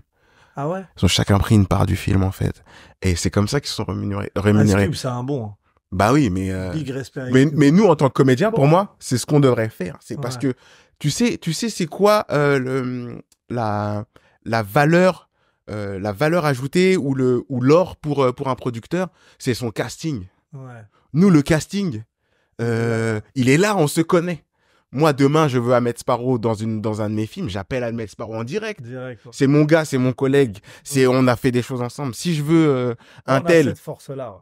Tu vois ce que je veux dire? Si Omar, il veut Jamel, il l'appelle, tu vois ce que je veux dire? Donc, en vrai, si on veut monter un film, c'est juste une question d'ego. C'est juste une question de, on se met ensemble à table et on discute et on écrit notre scénario et après on va voir les producteurs et en plus ils seront contents les producteurs. Tu sais pourquoi? Parce qu'ils auront peut-être pas d'intermédiaire.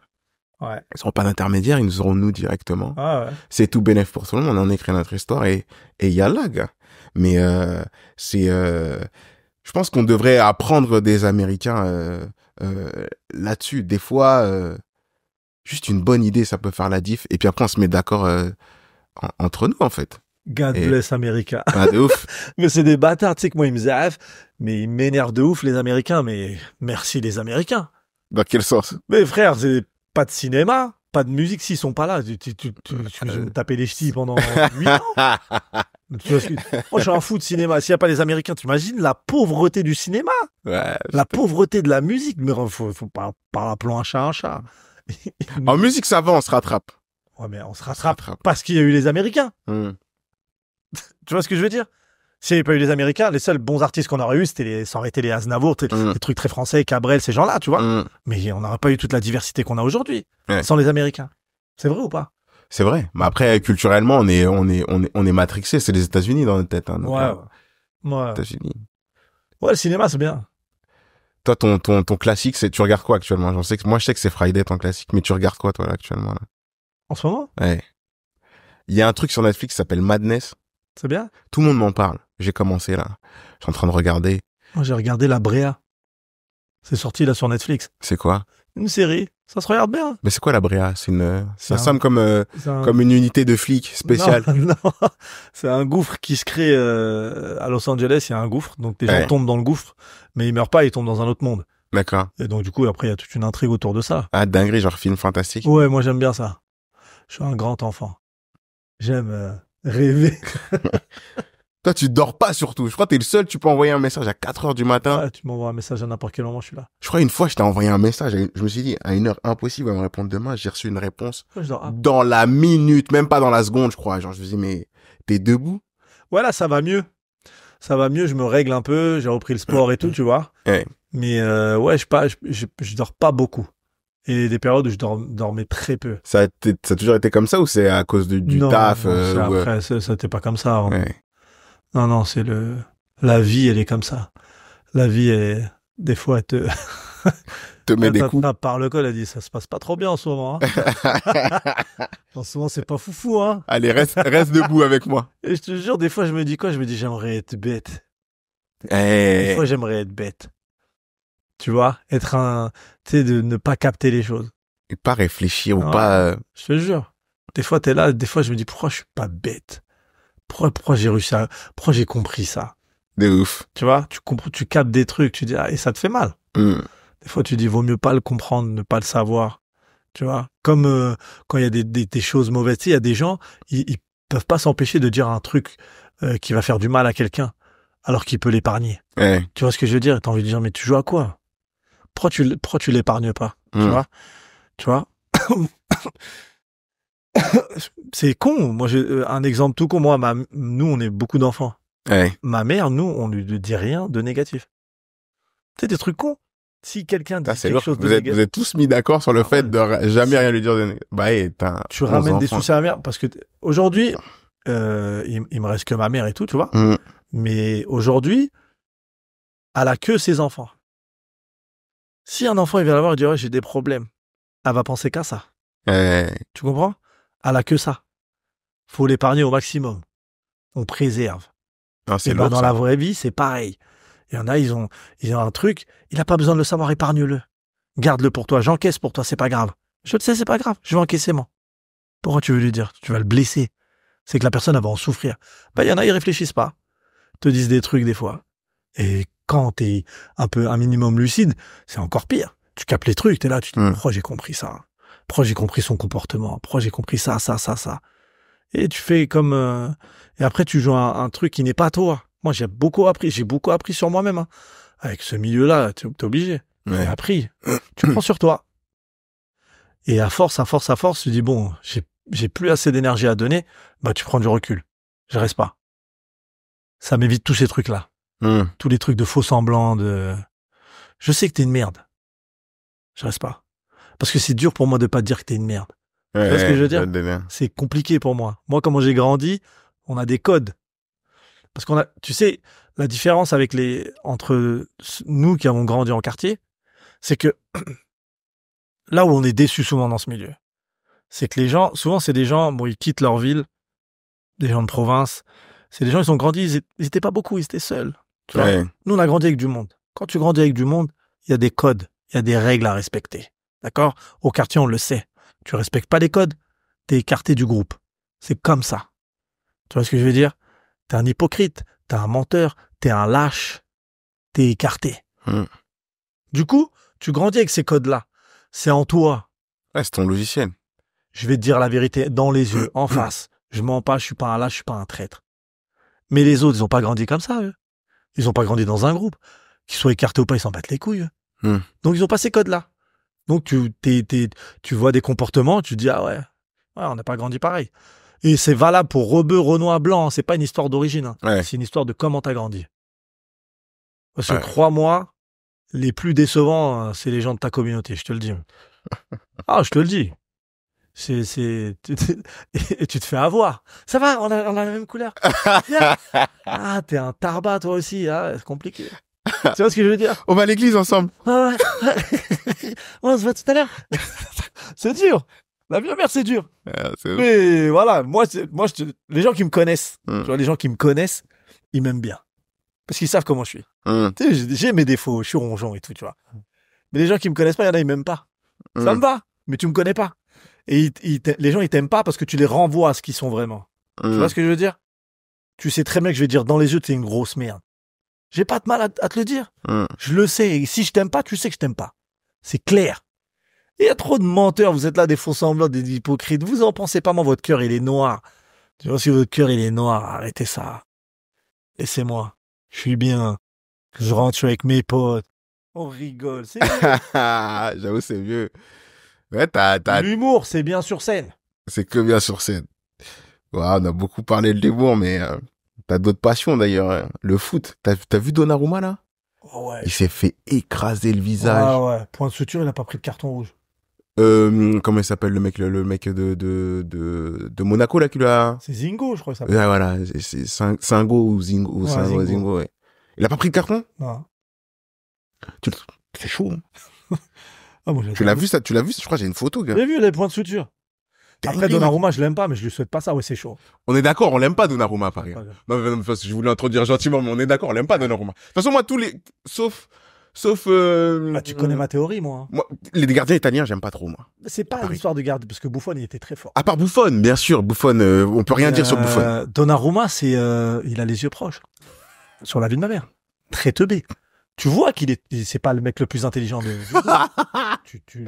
tu reconnais. Il a l'air gentil, mais il a l'air gentil. Mais tu vois sa tête, tu le vois long comme ça. On dirait mon neveu, j'ai un neveu teubé, pareil. T'es là, tout ce corps pour rien du tout. Tout ce corps pour rien du tout. C'est abusé. Je te promets, il prend 3/4 de la cage. Ouais. Mais. C'est donc, non, mais. Il y a un talent qu'il a, c'est sur sa ligne. Il est pas mauvais sur sa ligne. Ouais, non, mais... Là où il est pas bon, c'est dès qu'il faut sortir. Bah, t'as vu, regarde, il est sorti, le pauvre. Ouais. Il va être traumatisé, il va plus jamais sortir. Ouais. Mais après, on oublie des trucs aussi. Ligue des Champions contre le Real de Madrid. La boulette que tu fais face à Benzema. Ouais. Tu sais, ça fait beaucoup de boulettes, hein. Ouais. Mais, comment il s'appelait? Sirigu aussi, il avait fait des dingueries, lui. Tu vois, les gardiens italiens. Non, mais Sirigu, ils ont abusé. Sirigu, c'était abusé. Ils nous l'ont vendu comme un crack. Ouais. Il était nul, wesh. Sirigu, après Paris, il jouait à l'Udinese ou des clubs tout pourris en Italie. Au Reims d'Italie. Éclaté, Sirigu. Alors, je suis désolé, Donnarumma, j'arrive pas. Les gardiens, j'arrive pas à Paris. Même quand on avait Navas, on l'a même pas fait jouer. Pour moi, je préférais 10 fois avoir Navas. De quoi? De l'avoir laissé partir? Bah, de l'avoir mis sur le banc, Navas. On est d'accord. Navas, on avait Navas, on avait Sirigu à la place. Il est incroyable. Zizou, il le faisait jouer en Ligue des Champions devant Courtois. Et on sait que Courtois, c'est le meilleur gardien au monde. T'imagines à quel point il devait être bon, Navas, pour jouer dans les matchs importants devant Courtois. D'accord. Mais de toute façon, tu l'as vu. La seule fois où Paris va en finale, c'est Navas dans les goals. Et tu vois le nombre de points qui te sauve et le nombre de matchs qui te fait gagner, Navas. Et pourquoi est-ce qu'on a persisté alors à laisser... Donnarumma? À laisser Donnarumma dans les cages. Parce qu'il y a un mec qui s'appelle Leonardo qui l'a ramené. Ouais. Et donc, du coup, il faut rentabiliser le transfert. Ah, mais on voit bien que c'est une... C'est une quiche. C'est une arnaque, en tout cas. C'est même pas le meilleur gardien du championnat en Ligue 1. Rouli de Marseille, il est meilleur. Chevalier, il est meilleur. Il y a d'autres gardiens meilleurs que lui. Perrine de Lyon, il est meilleur. C'est même pas le meilleur gardien du championnat. C'est pas... En tout cas, pour moi, il est pas au niveau du PSG, tu vois. On est capable de recruter des Mbappé, des Messi, des Neymar, faire venir des grands noms. On n'est pas capable d'avoir un goal au niveau Ligue des Champions. Parce qu'à chaque fois, c'est souvent ça qui pêche en plus, hein. Quand il faut passer, le niveau d'au-dessus. Oh, mais là, Paris, c'est un peu n'importe quoi. J'étais au parc, là, dimanche, pour PSG Lyon. J'ai vu le résumé, moi, j'ai pas vu le match. Tu vois, quand on parle, je dis... c'est galère. Oh, là, c'est le coach aussi, là. Non, mais tout. Une ambiance, j'ai jamais vu ça. Ouais. T'étais où? J'étais en loge. T'étais invité, oui, du coup. Ouais. Mais un silence. Un silence? Wow. Pendant longtemps, dans le match, t'entendais rien. Il y avait personne... Non, le stade les ultras n'étaient pas là? Si, le stade est plein. Mais il y a que eux, les pauvres. Ouais. Ils ont vidé le parc. Ouais, bien sûr. Il y a que leur virage. Ouais. Tout le reste, le virage d'en face, il y a plus rien. Sur les côtés, il y a plus rien. T'es une ambiance morte. Ah ouais, putain. Moi, je l'ai fait 2 fois l'année dernière, le parc, ça allait. Non, là, fini. Non, l'année dernière, cette année, pardon, ça allait. Finito. Mais au début de la, enfin, quand Mbappé était encore là, quoi. pas de la saison, mais de C'est quand tu vas à Naples. Moi, j'étais à Naples. J'y étais, mais j'ai pas eu le temps, j'ai pas pu voir un match. Tu dois être une dinguerie. Naples, ouais. Mais rien que la ville, Naples. Ouais, c'est chiant. Tu t'es baladé dans la rue juste pour Maradona, là? Ils vivent pour Marseille, pour Naples. Pour Naples et comme Marseille. Laisse tomber, c'est incroyable. Marseille aussi, pareil, Vélodrome, c'est des grosses ambiances. Tu vas au Chaudron, Geoffroy Guichard, pareil, grosse ambiance. Lens, grosse ambiance. Paris est devenu l'ambiance une des plus nulles de France. Ouais. Alors que c'est une des équipes qui a le plus de supporters dans le stade, tu vois. Mais ils ont tué cette âme-là, là. Tu vois, du supporter qui est là pour... Là, maintenant, c'est des spectateurs. Vraiment compliqué. Ça ressemble un peu à la trajectoire de la NBA, en fait. Ouais. À la NBA, moi, par exemple, NBA, moi, je suis allé voir depuis tout petit, je suis fan de basket et notamment de NBA, Michael Jordan. J'ai vu les maillots. T'as vu les maillots, tu vois. Et Goku, il joue dans quelle équipe? Mais c'est Goku, c'est Goku, mais genre en mode Jordan, tu vois. Et moi, je rêvais d'aller au Madison Square Garden. Toute ma vie, j'ai rêvé d'aller au Madison Square Garden. Quand j'ai eu l'occasion d'y aller, j'ai pris un billet, je crois, je l'ai pété à plus de $200. Mais je me dis, vas-y, je suis au Madison Square Garden, vas-y, je les mets. Attends, $200, mais t'étais à quel étage? J'étais tout en haut, gars. Ah, bah ouais. $200 tout en haut. J'arrive en mode étudiant en plus. Je viens de mettre $200 dans ma tête. Je vais vivre le rêve de ma vie. Ouais. Gars, j'arrive. Que des familles. Ouais, bah ouais. Plus de supporters. Non, mais aucune ambiance. Les gens n'étaient même pas conscients de ce qui se passait. La plupart des gens se prenaient en selfie, genre pour immortaliser l'an. C'était genre une étape dans leur parcours. De touristes, dans leur parcours Instagram et leur parcours de touristes à New York. Et ça, c'est typique des sports américains. Ouais. Le sport américain, il est basé sur le business aujourd'hui. Mais c'est ça, je suis en train de dire. Paris Saint-Germain, c'est devenu un tu vois, le foot, on y arrive de plus en plus. Mais tu vois, aux États-Unis, tous les sports américains, ils ont des temps morts. Chose qu'on n'a pas dans le foot, ça n'existe pas. Temps mort, pause pub. Des danseurs, des danseuses. Des hot dogs. Des hot dogs qui viennent de faire des hot dogs. Moi, j'étais voir un match de baseball des Yankees à New York. C'est nul à chier. C'est nul, de ouf. Quand je te dis c'est nul à chier, j'en ai fait c'est nul à chier. Le match, il dure 3 heures, il se passe rien. Rien du tout. C'est horrible. Et mais tu vas juste pour passer heures, au bout de 2h30, t'as faim. 2 heures, t'as faim, tu te lèves. Et tu peux manger et regarder le match en même temps. C'est une dinguerie. Ben, c'est fait que pour ça, pour moi. Voilà, donc c'est que de la consommation. Ouais. Tu vois ce que je veux dire? Par contre, tu passes un moment, tu vas avec ta famille. Par contre, c'est accessible. Tu vas. Le point positif, c'est que tu peux y aller tranquillement avec ta femme, tes enfants et passer Parce que c'est ça le but du business. Si t'arrives à voir les familles, t'as le nerf de la guerre. Ils viennent, ils sont 4, 5, ils consomment, ils achètent les produits dérivés, tu comprends? Nous, de toute façon, tu le vois dans les séries américaines, les films américains, t'as toujours cette phase où il dit j'ai réussi à avoir 2 places pour les Yankees. Exactement. Genre, on va en famille. Nous, ça n'existe pas, ça. Je t'emmène en famille au Vélodrome. Non, ils s'insultent des mères tout le match. Tu comprends? Non, mais ils ont pas de groupe de supporters, eux. C'est un mec, il est au synthé. Ils sont là, ils chauffent. Nous, on a des supporters, ils sont torse nus. Ils ont pas ça. D'ailleurs, il y a beaucoup de vidéos sur Instagram qui comparent les ambiances en Europe et aux États-Unis, par exemple, au basket.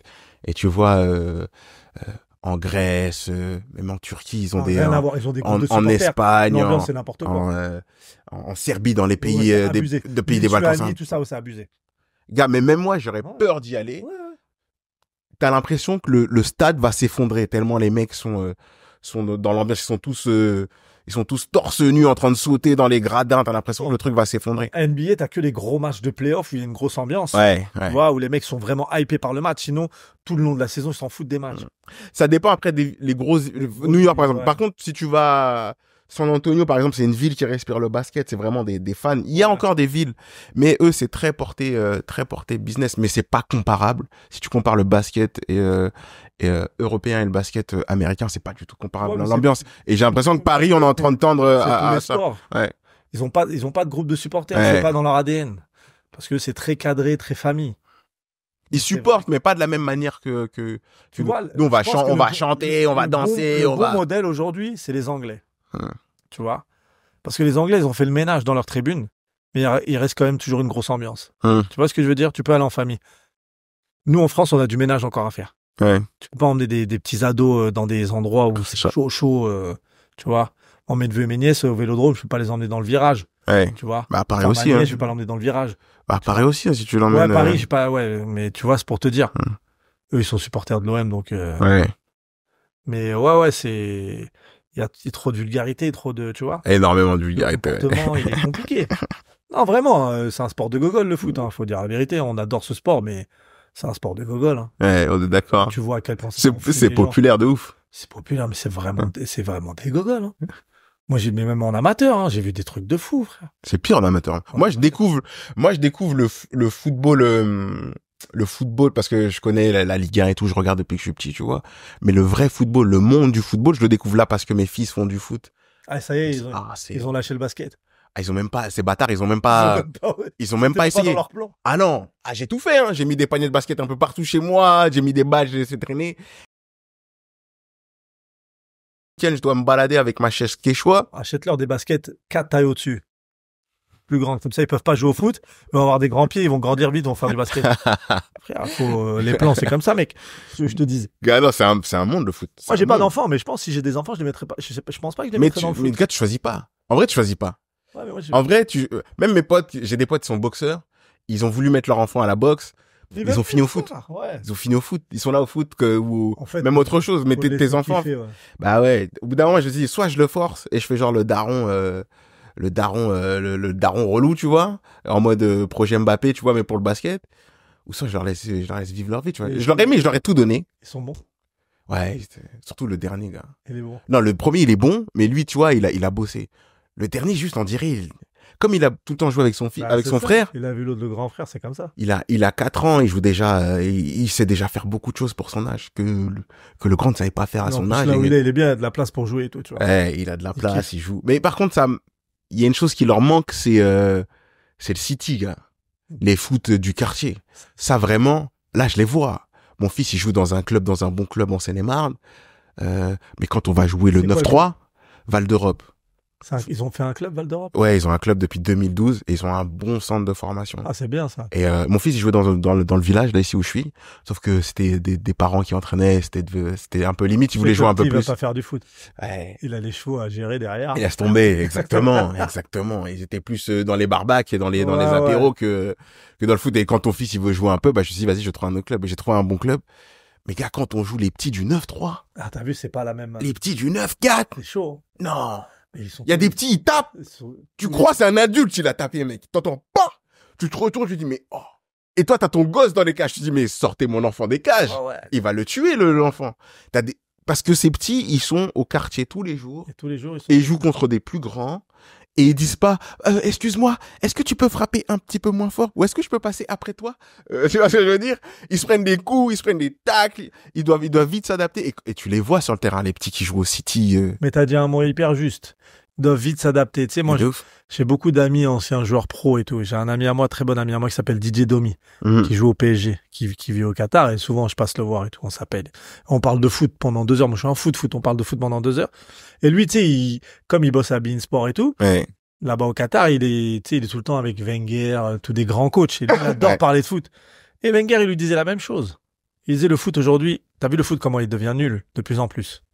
Ouais. Il y a peu de joueurs qui te font kiffer aujourd'hui. Ouais. Nous, là, on a grandi à une période où on avait des joueurs qui faisaient kiffer des Ronaldinho, des Zizou, genre c'était abusé. Et même les mecs, tu prends les mecs qui étaient en dessous d'eux. Ouais. Les mecs en dessous de nous, les mecs en dessous, c'était les Gérard, les Pirlo. C'était en dessous, hein. Ouais. C'était vraiment, il y avait des Ronaldo, R9, c'était abusé. Et tout le monde en même temps. Ouais, des rivales, des joueurs, les Seedorf.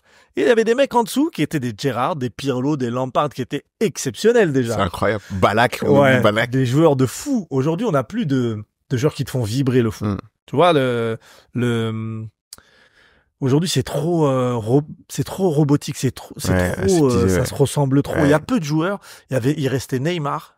Ouais. Là, aujourd'hui, en Ligue 1, il y a que Ryan Cherki. Où vraiment, tu dis, ah, lui, il te donne un truc qu'on voit plus. Ouais. C'est vrai, on voit plus. C'est trop stéréotypé, ça joue de la même manière. Il y a plus ce genre de joueurs-là. Tu vois ce que je veux dire? Et Wenger, il disait, et c'est une réalité, c'est qu'aujourd'hui, le foot de rue, il y en a de moins en moins. Ouais. Tu vois ce que je veux dire? Le fait de jouer dans la rue, dans un terrain qui n'est pas adapté pour jouer. Donc, tu dois t'adapter. Des matchs où il n'y a pas d'arbitre. Donc, le petit, il apprend de lui-même. Tu comprends? Ouais. Le petit, il apprend de lui-même. Il n'y a pas de catégorie d'âge. Donc, il progresse plus vite. Frère, Il y a de moins en moins ça. Et tu sais, dis-toi que au centre de formation de l'Ajax, excuse-moi de te couper. Hein, non, tranquille. Des fois, ils les font s'entraîner sur le parking. Justement pour retrouver ce côté créatif qu'il n'y a plus. C'est lourd, ça. Et nous, en France, on a encore cette chance-là, c'est qu'on a des cities. Hein. Tu vois ? C'est pour ça qu'on forme de très bons joueurs. Et aujourd'hui, les seuls endroits où tu peux avoir ça, là, cette créativité, soit dans les cities, soit en Afrique, soit en Amérique du Sud. Ils s'amusent. Le foot de rue, il n'y a plus aujourd'hui, ça n'existe plus. Et les petits, dans les centres de formation, alors c'est bien, hein, on leur apprend à se placer, à faire des passes et tout. Mais je sais plus si il disait ça, mais est-ce qu'ils vont se poser la question de savoir si c'était Pep Guardiola qui a pas baisé le football avec parce que lui il arrivait avec il a révolutionné le football avec l'histoire de possession et tout, il faisait jouer ses équipes avec une possession extrêmement élevée, sauf que ça laissait moins de place justement pour des mecs qui passent leur temps à dribbler, tu vois, ou qui aiment être un peu plus créatifs ou et j'ai l'impression aussi aujourd'hui dans les clubs formateurs, on veut absolument que nos enfants fassent des séquences de jeu ultra longues de possession et qui mettent la balle dans les petits filets en caressant la balle, tu vois ce que je veux dire. Et moi par exemple, là où je suis, il y a un petit, il est archi bon techniquement. Il est archi bon, mais ils sont face à un dilemme les coachs parce que il est bon techniquement, mais des fois il veut pas lâcher la balle. Il veut pas lâcher la balle, genre. Et ils savent pas quoi faire en fait, parce que eux ils veulent qu'il rentre en fait. Et des fois ils jouent même pas. Ils devraient pour moi jouer avec l'équipe première, mais ils jouent pas avec l'équipe première. Et ils jouent à cause de ça justement. Ils veulent absolument qu'il corresponde au schéma. Il a quel âge ? Il est tout petit, il a 10 ans. Mais si la problématique se pose maintenant, ça va pas s'arranger plus tard. Et surtout que le petit il est en train de s'amuser et on est en train de lui dire. C'est exactement ça. Enfin, c'est difficile à gérer. On est en train de lui dire calme-toi, dribble pas trop, fais un peu plus de passes. Mais moi, j'ai envie de lui dire au petit non. Continue de dribbler, tu vois. Mais après, c'est ça la difficulté, trouver le moyen de laisser s'exprimer tout en lui apportant un cadre, tu vois. Mais tu crois que si t'avais interdit Messi de dribbler, il serait devenu Messi ? C'est ça aussi le problème. Faut le laisser kiffer le petit. Et aujourd'hui, les mecs les plus chauds, les plus demandés même dans les équipes, c'est des mecs qui ont ce profil en fait, des mecs qui ont la possibilité de faire la différence sur un dribble. Maintenant, c'est ce qu'on cherche en fait. Souvent, t'as beaucoup des de profils Dembélé, des Doku, des mecs qui, regarde des mecs comme Ribéry par exemple, ou Mahrez, ou ce genre de joueurs-là, atypiques, qui n'ont pas fait de centre de formation. Ouais. Ils n'ont pas été formatés. Tu comprends ? Eux, ils ont joué comme ils le sentaient. Ouais. Et ça manque de ça aujourd'hui dans le football moderne. Il n'y a plus ça. J'ai dit, les seuls qui ramènent ça, c'est des Brésiliens de temps en temps, Neymar. Vinicius, il donne encore un peu ça. Vinicius, ouais, tu vois, il fait des trucs où t'es là, tu kiffes. Il n'y a plus. Mais limite, c'est devenu maintenant, j'ai l'impression de voir un peu ce qui se passe dans le basket où il y a on appelle ça des role players. Ouais. J'ai l'impression que lui, il est là pour faire ça. Lui, il est là pour faire ça. Tu vois, Doku, par exemple, il est arrivé à Manchester City juste pour percuter son côté. C'est tout. On lui demande que ça. On dirait que c'est du basket maintenant. Ouais. Alors qu'avant, tu pouvais prendre la balle pour voir un Zidane. Il oublie tu vois ce que je veux dire? Il y a un truc qui fonctionne, tout le monde le reprend et pour après, tu vois, Guardiola, je reconnais qu'il est très fort, mais je me fais chier devant des équipes de Guardiola. Trop de possession, c'est un match de handball, ça me fait chier. Mais ça, c'est son identité à lui. On n'est pas obligé de reproduire la même chose. Alors là, ils ont fait 11 matchs, ils ont une victoire en 11 matchs. Hein. Dans un autre club, il aurait sauté Guardiola. Mais je parle surtout du Guardiola de Barcelone. Oui. Je pense que c'est celui-là que tout le monde a en référence. Guardiola de Barcelone, il a qui dans l'équipe aussi? Je te dis l'équipe. Latéral droit, Dani Alves. Latéral gauche, Eric Abidal. Dans l'axe, Puyol, Piqué. Au milieu de terrain, Yaya Touré. Une unité d'intervention. Xavi, Iniesta, Ronaldinho. Il y a Messi, Thierry Henry, Samuel Eto'o. Faut se réveiller, les gens. Ouais, je sais. À un moment donné. Tu peux pas faire ça avec tout le monde. Ouais, même si, je pense Ronaldinho, quand Henry, ils sont pas là. Ouais. Mais l'équipe, elle est folle. Il a eu que des équipes de malades. L'équipe, c'est une équipe d'Avengers. T'es obligé de gagner avec ça. Tu vois ce que je veux dire? Quoi qu'on aille, t'es obligé. Avec l'ADN du Barça en plus. Sachant que t'as là les mecs formés à la Masia. Ouais. Puyol, Piqué, Xavi, Iniesta, la colonne vertébrale et Valdés le gardien. Colonne vertébrale formée à la Masia. Ouais. Et tout le reste derrière, t'as des cracks absolus. Ouais, c'était une période de malade. Ouais, ils étaient obligés de gagner, effectivement. Quand tu le prends comme ça. Obligé de gagner. Ouais. Les gens, ils se rendent pas compte, mais t'es obligé de gagner, t'as vu l'équipe? Donc, ouais, non, après le foot, ouais, c'est pareil. Moi, j'aime bien Liverpool, j'aime bien le Real. Des équipes où ça... Moi, je te dis, je suis fan d'Arsenal depuis que je suis petit. Et Arsenal, cette année, on a Mais vas-y, ils veulent pas gagner. Ils veulent jamais gagner. Mais c'est pour ça. C'est pour ça, moi, j'ai perdu vraiment avec moi, j'ai vécu 2004, tu vois, j'ai vécu la défaite en finale quand Thierry Henry, avant qu'il parte après à Barcelone. Ouais, non, c'est vraiment une équipe qui a pas de poids. On peut être premier pendant toute l'année et au dernier moment, Manchester City vient nous prendre le titre, mais, gars, c'est ça, être fan. Dans les bons et dans les mauvais moments. J'ai vu Robert Pires mardi. C'est vrai? Je le connais bien. Un crack. Très bon gars. Moi, j'avais croisé Will Tord, j'étais comme un gamin. Ah ouais, Will Tord. Croisé Will Tord en soirée. Will Tord, il était... Elle est connue des services en marrant. Services d'hygiène. Hein. Ah, Will Tord, pouf, la chance qu'il a été à l'époque où il n'y avait pas les réseaux sociaux. Hein. Will Tord. T'es sérieux, toi? Je l'ai croisé en soirée, Will Tord, pour la fois. Bah, attention, tu peux le croiser qu'en soirée. Sylvain, c'est quelqu'un. Pourquoi tu croyais qu'il mettait autant de buts? Il était libre. Libre comme. C'est le joueur qui jouait sans slip. Il était fort. Putain. Sylvain. Non, c'est quelqu'un. Sylvain. On dirait une légende du Palacio. De baiser. Sylvain. Il y a Sylvain. Sylvain, Will Tord. Will Tord. C'est le meilleur. Sylvain. Quel joueur. Ah, mais incroyable. Lui, pour moi, c'était C'est un bon gars, hein. Tu pouvais le faire rentrer. Ouais, un bon gars. En tout cas, il était gentil avec moi. Je suis allé comme un. Je l'ai félicité et tout. Mais un crack au foot pour moi aussi. Ah oui. Pour moi, dès qu'il le faisait rentrer, t'as vu en Europe, Coupe d'Europe, grâce à lui. Arsenal, tu le faisais rentrer. Il pouvait être sur le banc, tu le faisais rentrer. Il marquait direct. Il était incroyable, ce mec. Et Will Tord, il a un parcours pareil atypique. Parce que lui, il joue au bataillon de Joinville. Ah ouais. Ah, c'est un mec du 9-4? Je sais pas s'il est du 9-4, mais il joue au bataillon de Joinville. Il fait pas de centre de formation. Mais le mec, il joue au bataillon de Joinville, il a 15 ans, il joue avec l'équipe première. Hein. Wow. Et il a des cuisses comme ça, il va à 2000. Il était incroyable. T'es fou, Will Tord, déjà. Rappelle-toi, il gagne le titre avec Bordeaux. Moi, c'est des mecs comme, c'est la génération d'Arsenal de cette époque. Will Tord, Pires, Henry, c'est des mecs qui m'ont fait kiffer. Les Invincibles, c'est eux. Ils sont incroyables. Ah, ouais. Vieira, il y a eu Vieira, enfin, incroyable. Quelle équipe.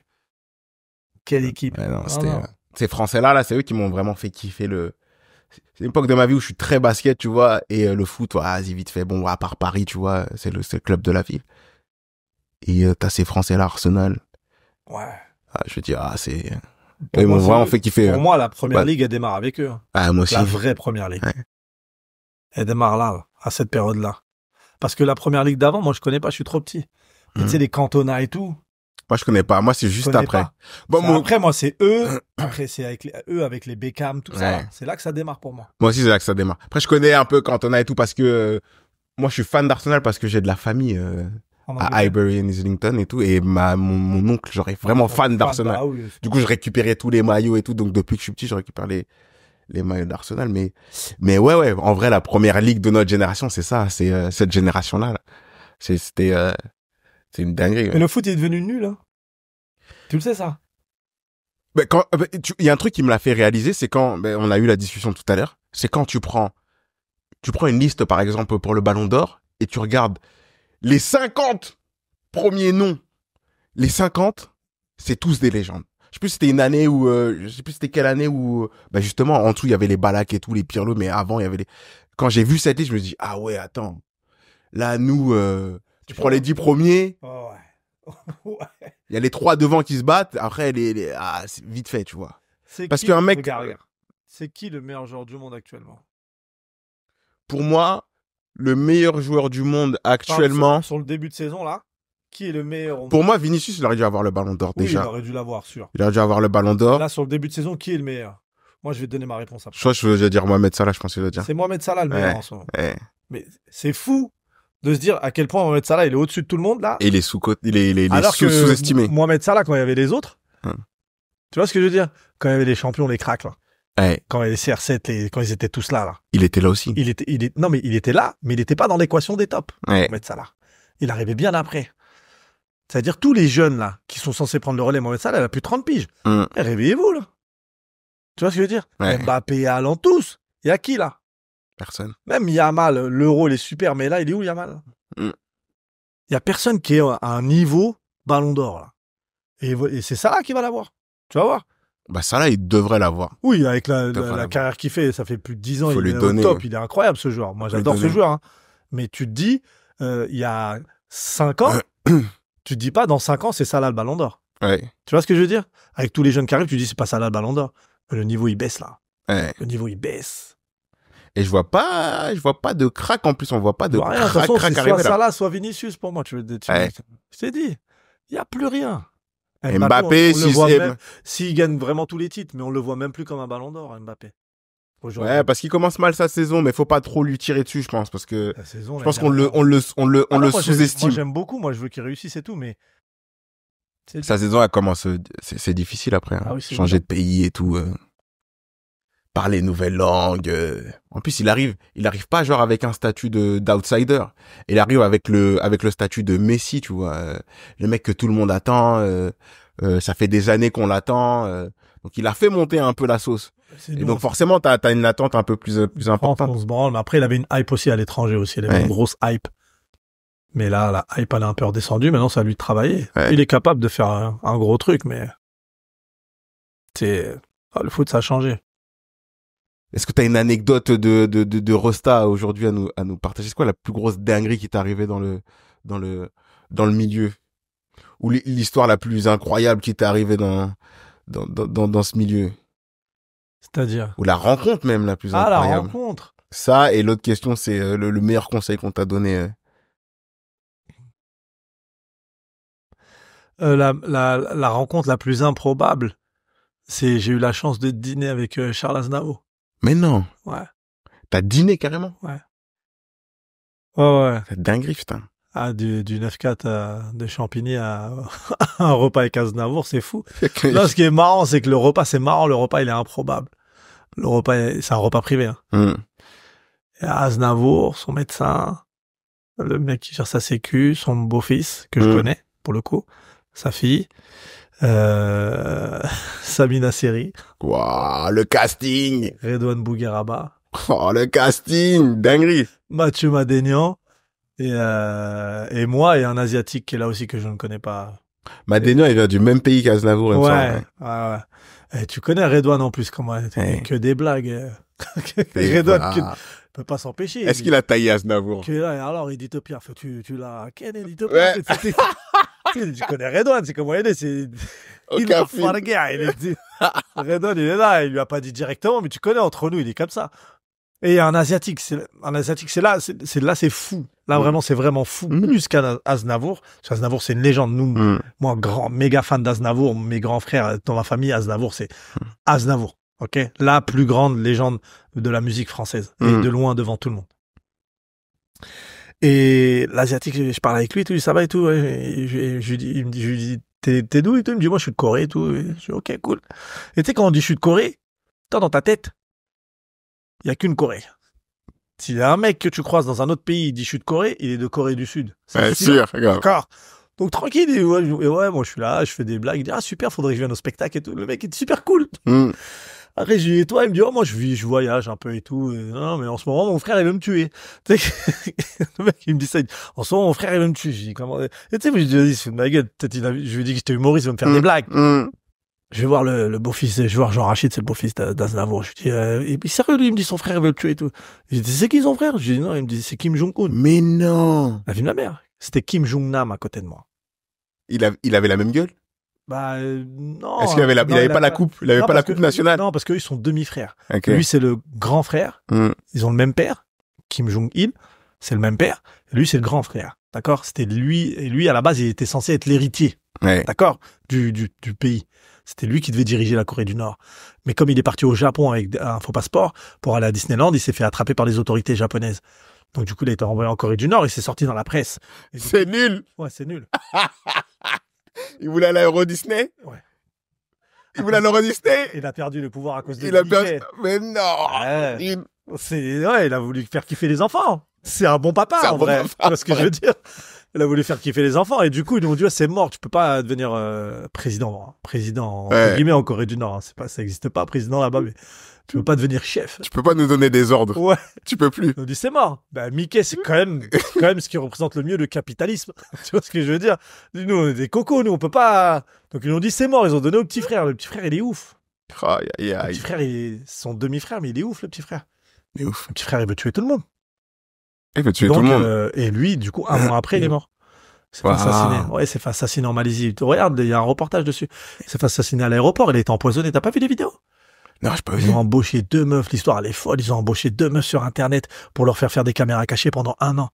Pendant 1 an, ils leur faisaient faire des caméras cachées à des filles à qui ils promettaient la gloire. Tu sais, ils se sont fait passer pour des Japonais. Ils ont dit, ils les mettaient sur YouTube et tout. On fait faire des caméras cachées. C'est simple. Vous allez dans les gares et dans les aéroports, vous mettez du savon aux gens. Pendant 1 an. Tout ça pour l'attraper. Une fois qu'ils l'ont attrapé, ils l'ont mis, mais c'était pas du savon ce jour-là. Ils l'ont mis, tac, 15 minutes après, il était mort. Et il était gentil de ouf. Et il était là au repas avec Aznavour. Il était là, frère. Mais qu'est-ce qu'il foutait là? Parce que c'est un fils de dictateur et il a fait ses études en Suisse. D'accord. Tu comprends? Aznavour, il vit en Suisse. Il vit à Genève. Tous les fils de dictateurs font leurs études en Suisse. Putain. Tu vois, je pense que tous les fils de Mobutu, ils ont tous été là-bas. C'est possible, hein. C'est fort possible. Tu vois. Tous les fils des chefs d'État africains vont en Suisse parce que c'est un pays neutre. Et surtout financièrement. Ils ont tous des comptes là-bas, donc c'est plus facile. Ouais. Et du coup, le repas avec Aznavour? Je me rappelle d'Aznavour, des anecdotes de fou qu'il te raconte. Putain, c'est incroyable. Aznavour, mec. Et là, frère, je suis là, je dis, mais attends, toutes ces années en bas du bloc, je suis là avec Aznavour, 95 piges. Putain. Il te raconte sa vie, elle est folle. Tu sais il est là, il dit, ouais, quand Richards, il m'a appelé pour la mama, j'étais là-bas aux États-Unis. C'est un truc de fou. Mais tu sais, ça me donne des frissons ce que tu me dis parce que la phrase que tu viens de dire là, c'est d'où on vient, tu vois, et les rencontres qu'on fait grâce à notre métier. Gars, moi, j'ai fait des rencontres et des fois, je suis là, je me dis, putain, en face de moi, j'ai un mec, mais même des gens plus accessibles, hein. Tu sais, par exemple, moi, j'ai quelqu'un dans mon répertoire que je côtoie de temps en temps, et même pendant un moment, on a bossé ensemble, c'est Passy. Ouais. Grand monsieur. Passy, on a écouté, tu vois ce que je veux dire? Des mecs comme ça que t'as écouté quand t'étais petit, et tu te retrouves face à lui et qui te parle de manière normale, détente, tu vois ce que je veux dire? Et on est en train d'échanger, on est en train de bosser même ensemble. Des fois, j'étais là en train de bosser avec lui. Et je me dis, putain, ce mec-là, je l'écoutais quand j'étais petit, tu vois. Ce mec-là, il a changé il a fait partie de ma vie, et il a changé une partie de ma vie, il m'a ambiancé, tu vois ce que je veux dire? Et aujourd'hui, je suis là.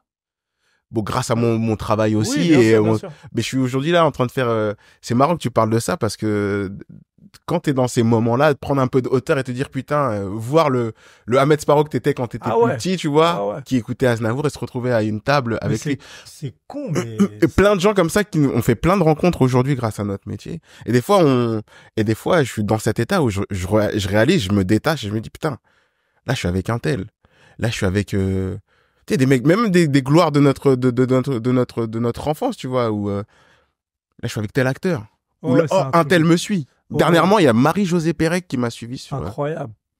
J'ai Jean Dujardin qui me suit sur Insta. Incroyable. J'ai des fois tu reçois un appel, on vit quand même des vies sympas, tu vois, en tant qu'artiste. Des fois tu reçois un appel, c'est un mec du 113 qui t'appelle, c'est Mokobé ou c'est, tu vois ce que je veux dire? Ou Thomas qui t'envoie un mail. Ou tu vois ce que je veux dire? Des fois, c'est bien aussi de prendre du recul. Et je trouve ça ouf. Quand tu l'as dit, ça m'a donné des... Non, mais parce que moi, je le vois. Des fois, tu sais, le fait que la personne, elle t'appelle par ton prénom. Aussi. Tu vois ce que je veux dire? Ou qu'elle connaisse ton taf. Tu vois, moi, j'étais à une avant-première, il y avait Robert Pires et Olivier Daco, et moi, je m'entends bien avec Robert Pires. Tu vois que tu dises Robert Pires. Ouais. Moi aussi, j'en ai des et tout. Non, mais j'ai regardé les yeux dans les bleus comme un ouf. L'Euro 2000, je criais chez moi. Mon père, il voulait me tuer parce qu'ils étaient partis dormir. Ils pensaient qu'on était éliminés. Quand Pires, il fait la passe à Zégué, tout ça. Oui. Et la reprise. Je réveille tout le monde. Il voulait me tuer et tout.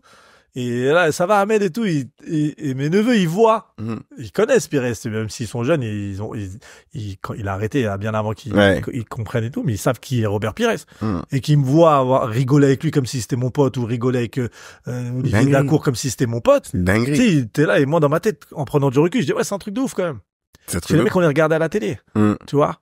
Quand Singila il t'appelle, ouais, ça va et tout, il t'envoie des messages.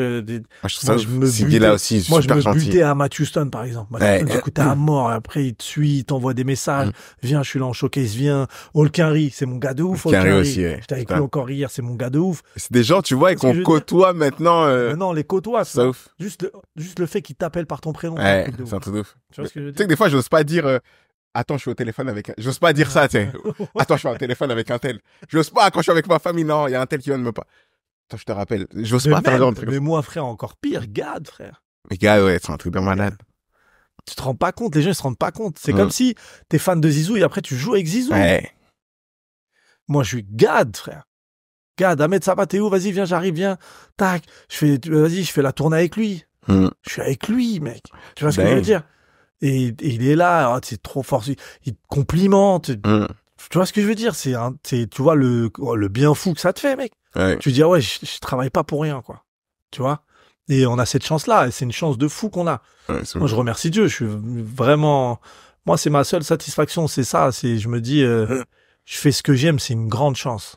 Et je fais pas de mal à ma famille. Ouais. Tu vois? Même si ma famille, ils s'en foutent un peu de ce que je fais. Ouais, moi aussi, je crois. Mais bah, ils suivent de loin, tu vois. Tu sais, ma famille, ils sont venus me voir une fois. J'ai fait la cigale, ils sont venus. Quand j'ai fait ma cigale, c'est la seule fois où ils sont venus. Mais tu voudrais que ta mère soit là Elle était là, la cigale. À toutes tes représentations? Non. Non, mais moi aussi, tu vois. Trop dur. Moi, c'est l'un de mes freins. C'était l'un de mes freins au début. Trop dur. C'était ma plus grande crainte, c'est de voir ma famille ou des gens que je connais dans la salle. Ouais, c'est dur parce que on connaît les sacrifices. Moi, je connais les sacrifices. T'as vu, nous, 12 enfants, ma mère, mon père, paix à son âme, il savait ni lire ni écrire. Ils nous ont élevés, ils ont élevé 12 enfants dans un pays, dans un pays qui n'est pas le leur et dans lequel ils n'étaient pas les bienvenus. Ouais. Tu vois ce que je veux dire? Et le fait d'être sur scène devant 1000 personnes et eux, ils sont là dans la salle, tu sais, c'est dur. Tu te dis, le parcours, il est là. Ouais. Eux, ça les touche. Et toi, ça te touche forcément, tu vois. Donc, vaut même pas qu'ils viennent... De ouf. Ouais, c'est la chose. Et pour terminer, c'est quoi le meilleur conseil qu'on t'a donné? Le meilleur conseil qu'on t'a donné, conseil que tu pourrais partager? Ah, j'ai eu beaucoup de bons conseils, hein. Tu sais, dans ce métier, il faut pas écouter ce que les gens disent sur les gens. Ouais. Il faut rencontrer les gens, parler avec eux et apprendre à les connaître. Parce que c'est tellement un métier, de blabla. On fait que parler, en fait. Tu vois ce que je veux dire? Que forcément, il y a des choses mauvaises qui se disent sur les uns et les autres. Faut pas. Je suis pas de ces gens-là, moi. Tu sais, je suis pas je critique pas les gens en public ou dans mon spectacle. Je vais pas dire un nom d'un truc que j'aime. Je fais pas ça. Je déteste ça. Parce que comme t'as dit, il y a de la place pour tout le monde. T'aimes pas quelqu'un, t'en parles pas. Il y en a malheureusement, ils aiment bien. Donc déjà aller apprendre à connaître les gens, mais il y a plein de gens qui m'ont donné des bons conseils dans l'humour. En humour. Non, dans la vie même. Pas obligé de parler que d'humour. Ah, mais mais en humour, en conseil, Kader Aoun était de bons conseils. Kader Aoun, j'ai eu de très très bonnes discussions en loge avec lui. Kader Aoun, c'est ouf. Kader Aoun, parce qu'il est... Ce que j'aime bien chez Kader Aoun, c'est que c'est à la fois un mec de Tess. Ouais. C'est à la fois un mec qui a côtoyé les plus hautes sphères. Il a beaucoup il a une culture générale incroyable. Il connaît beaucoup de choses. Tu peux parler de basket, tu peux parler d'économie. Ouais. Et c'est ça qui est très particulier avec lui et très intéressant. Tu trouves pas beaucoup de personnes qui sont capables de te parler de Magic Johnson. Et Magic Johnson et te dire, j'étais au Madison Square Garden ce jour-là, ou tu vois ce que je veux dire? Parce que c'est aussi une bible ouverte pour nous dans le sens parce que il a plus ou moins créé le stand-up, fait partie des pionniers dans le stand-up et dans la comédie. Tu vas lui dire, ouais, j'ai vu il est très intéressant. J'ai vu une œuvre d'art d'un peintre. Il va dire, oh, je connais, j'adore ce qu'il fait. Et tu crois qu'il te fout de ta gueule? Et non, il va t'en parler. Et tu dis, ah, ok, d'accord. Ouais, Kader, en stand-up, il m'avait donné un bon conseil. Il disait, le plus important dans le stand-up, c'est le sentiment. Ouais. Tu vois ce que je veux dire? C'est le sentiment. Il faut que quand tu fais ta blague, on ressente ton sentiment sur ce que tu dis. Tu vois ce que je veux dire? Et c'est ça qui sonne vrai. Parce que ton sentiment, il est vrai. Ouais. Tu vois ce que je veux dire? Le sentiment que tu mets dans ta blague, il est vrai. Et quand t'es vrai sur scène, c'est là, pour moi, là où t'es le meilleur. Tu vois? Il m'avait dit un truc un peu dans la même lignée. Il m'avait dit, Ça se voit aujourd'hui, t'es venu, tu voulais pas faire rire. Mais gamin, il m'a dit, faut que tu viennes et que t'aies vraiment envie de faire rire. J'ai dit, oh, t'es un gamin, comment tu sais? Il m'avait cerné ce jour-là. Franchement, c'est... Il m'avait cerné ce jour-là. Et puis, franchement, quand je suis arrivé, les conseils qu'il m'a donnés, ils ont été hyper importants. Même les conseils de vie. Et tu sais, d'avoir quelqu'un où tu te dis, comme je t'ai dit encore, quand t'as quelqu'un qui te ressemble, qui vient d'un quartier ou quoi, et qui a atteint ce genre de sphère, tu gagnes du temps. Tu vois ce que je veux dire? Malheureusement, on manque beaucoup de gens qui... Tu vois, quand je t'ai dit Jamel, il a fait gagner du temps à énormément de gens. Jamel, il a fait gagner des années, peut-être même des décennies, Jamel. Bien sûr. Tu vois ce que je veux dire? Donc, sans Jamel, en France, on s'intéresserait même pas au stand-up américain. Tu vois ce que je veux dire? C'est ouf, hein? Ah, c'est ouf. Donc, et puis... quand tu discutes avec Gad aussi, il a des bons conseils, Gad. Mais les chose anciens, qui est primordiale, c'est que déjà, on fait du stand-up, donc la priorité, c'est de faire rire les gens. Ça, faut pas l'oublier. Et la deuxième chose, c'est que c'est pas une course de fond. C'est pas un sprint, c'est une course de fond, pardon. Tu vois. Le stand-up, c'est pas un sprint, c'est une course de fond. On verra dans 10 ans qui sera encore là. Si on a la chance. La vérité du terrain, mec. Laisse tomber. T'as préparé la pizza? J'ai préparé la pizza. Lourd, elle est pas prête, je vais la faire, gars. Ah, tu dois la faire et tout. T'as le temps ou pas pour que je la... Quelle heure? C'est un vrai four à pizza, genre dans 30 minutes, c'est fini, quoi. Vas-y, c'est bon. C'est bon? Vas-y, on avance. 30 en 1 heure. Ouais, Sparrow, merci d'être venu. Merci, mon frère. Non, mais je voulais intérieur noisette. Intérieur... Elle Morgane. T'as dit intérieur quoi? Morgane. Genre, c'est plus qu'une marque. C'est genre, ça veut dire dès qu'il y a noisette maintenant. Mais ça veut dire quoi le mot du coup? Morgane, ça veut dire quoi du coup? Je sais même pas. Ok, maintenant pour dire noisette, on dit ça, genre. C'est comme pour dire pâte à tartiner, on dit Nutella maintenant, genre. Ouais, c'est devenu comme Kleenex. Waouh, ok. Hier, je suis parti dans une boucherie halal pour aller prendre la viande, là. Et il y avait le pot, là, de El Morgane, c'est ça? Il était à combien? 20 €, gars. Ah, ça abusé. Ça devient du n'importe quoi.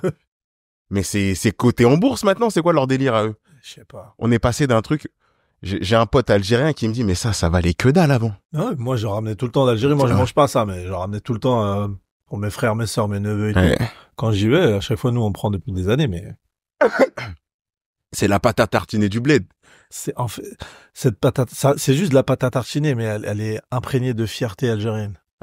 Tu vois ou pas? Je vois le délire. Nous, on est fiers pour rien. Une pâte à tartiner, ah ouais, vous voulez jouer avec nous? On va la mettre partout. Après, il y a eu toutes les polémiques autour et tout. C'est quoi la polémique? J'ai pas suivi. Bah, ils ont interdit l'importation. Oui, apparemment, quand t'arrives aux douanes. Alors qu'avant, ça posait pas de problème. Ça passe pas, genre. Avant, ça posait aucun problème. Bien sûr. Mais tu connais, hein. Comme ça dérange les gros groupes. Ils se sont dit non, ils vont nous faire mal. Eux, ils sont trop, ils sont arrivés. C'est TikTok. C'est TikTok. Pour moi, c'est parti de TikTok, ouais, de ce que j'ai compris. Des influenceuses du Canada, des blondes, qui hey, en tabarnak, oh, je viens de goûter cette crème, là, c'est vraiment bon, là. En faisant des podcasts, des vidéos, là. Ah, je sais pas. Ils sont fous, les gens, ils ont pété les plombs, tu vois. Bon, pour moi, c'est un produit du bled, tu connais. Mais de ouf. Et maintenant, ils sont chauffés, patatas, je sais pas. Non, c'est ouais, non, 20 €. 20 €, je me suis dit, c'est du n'importe quoi, gars. Bon, le pot, il était gros, mais quand même, 20 €. 20 €, c'est abusé.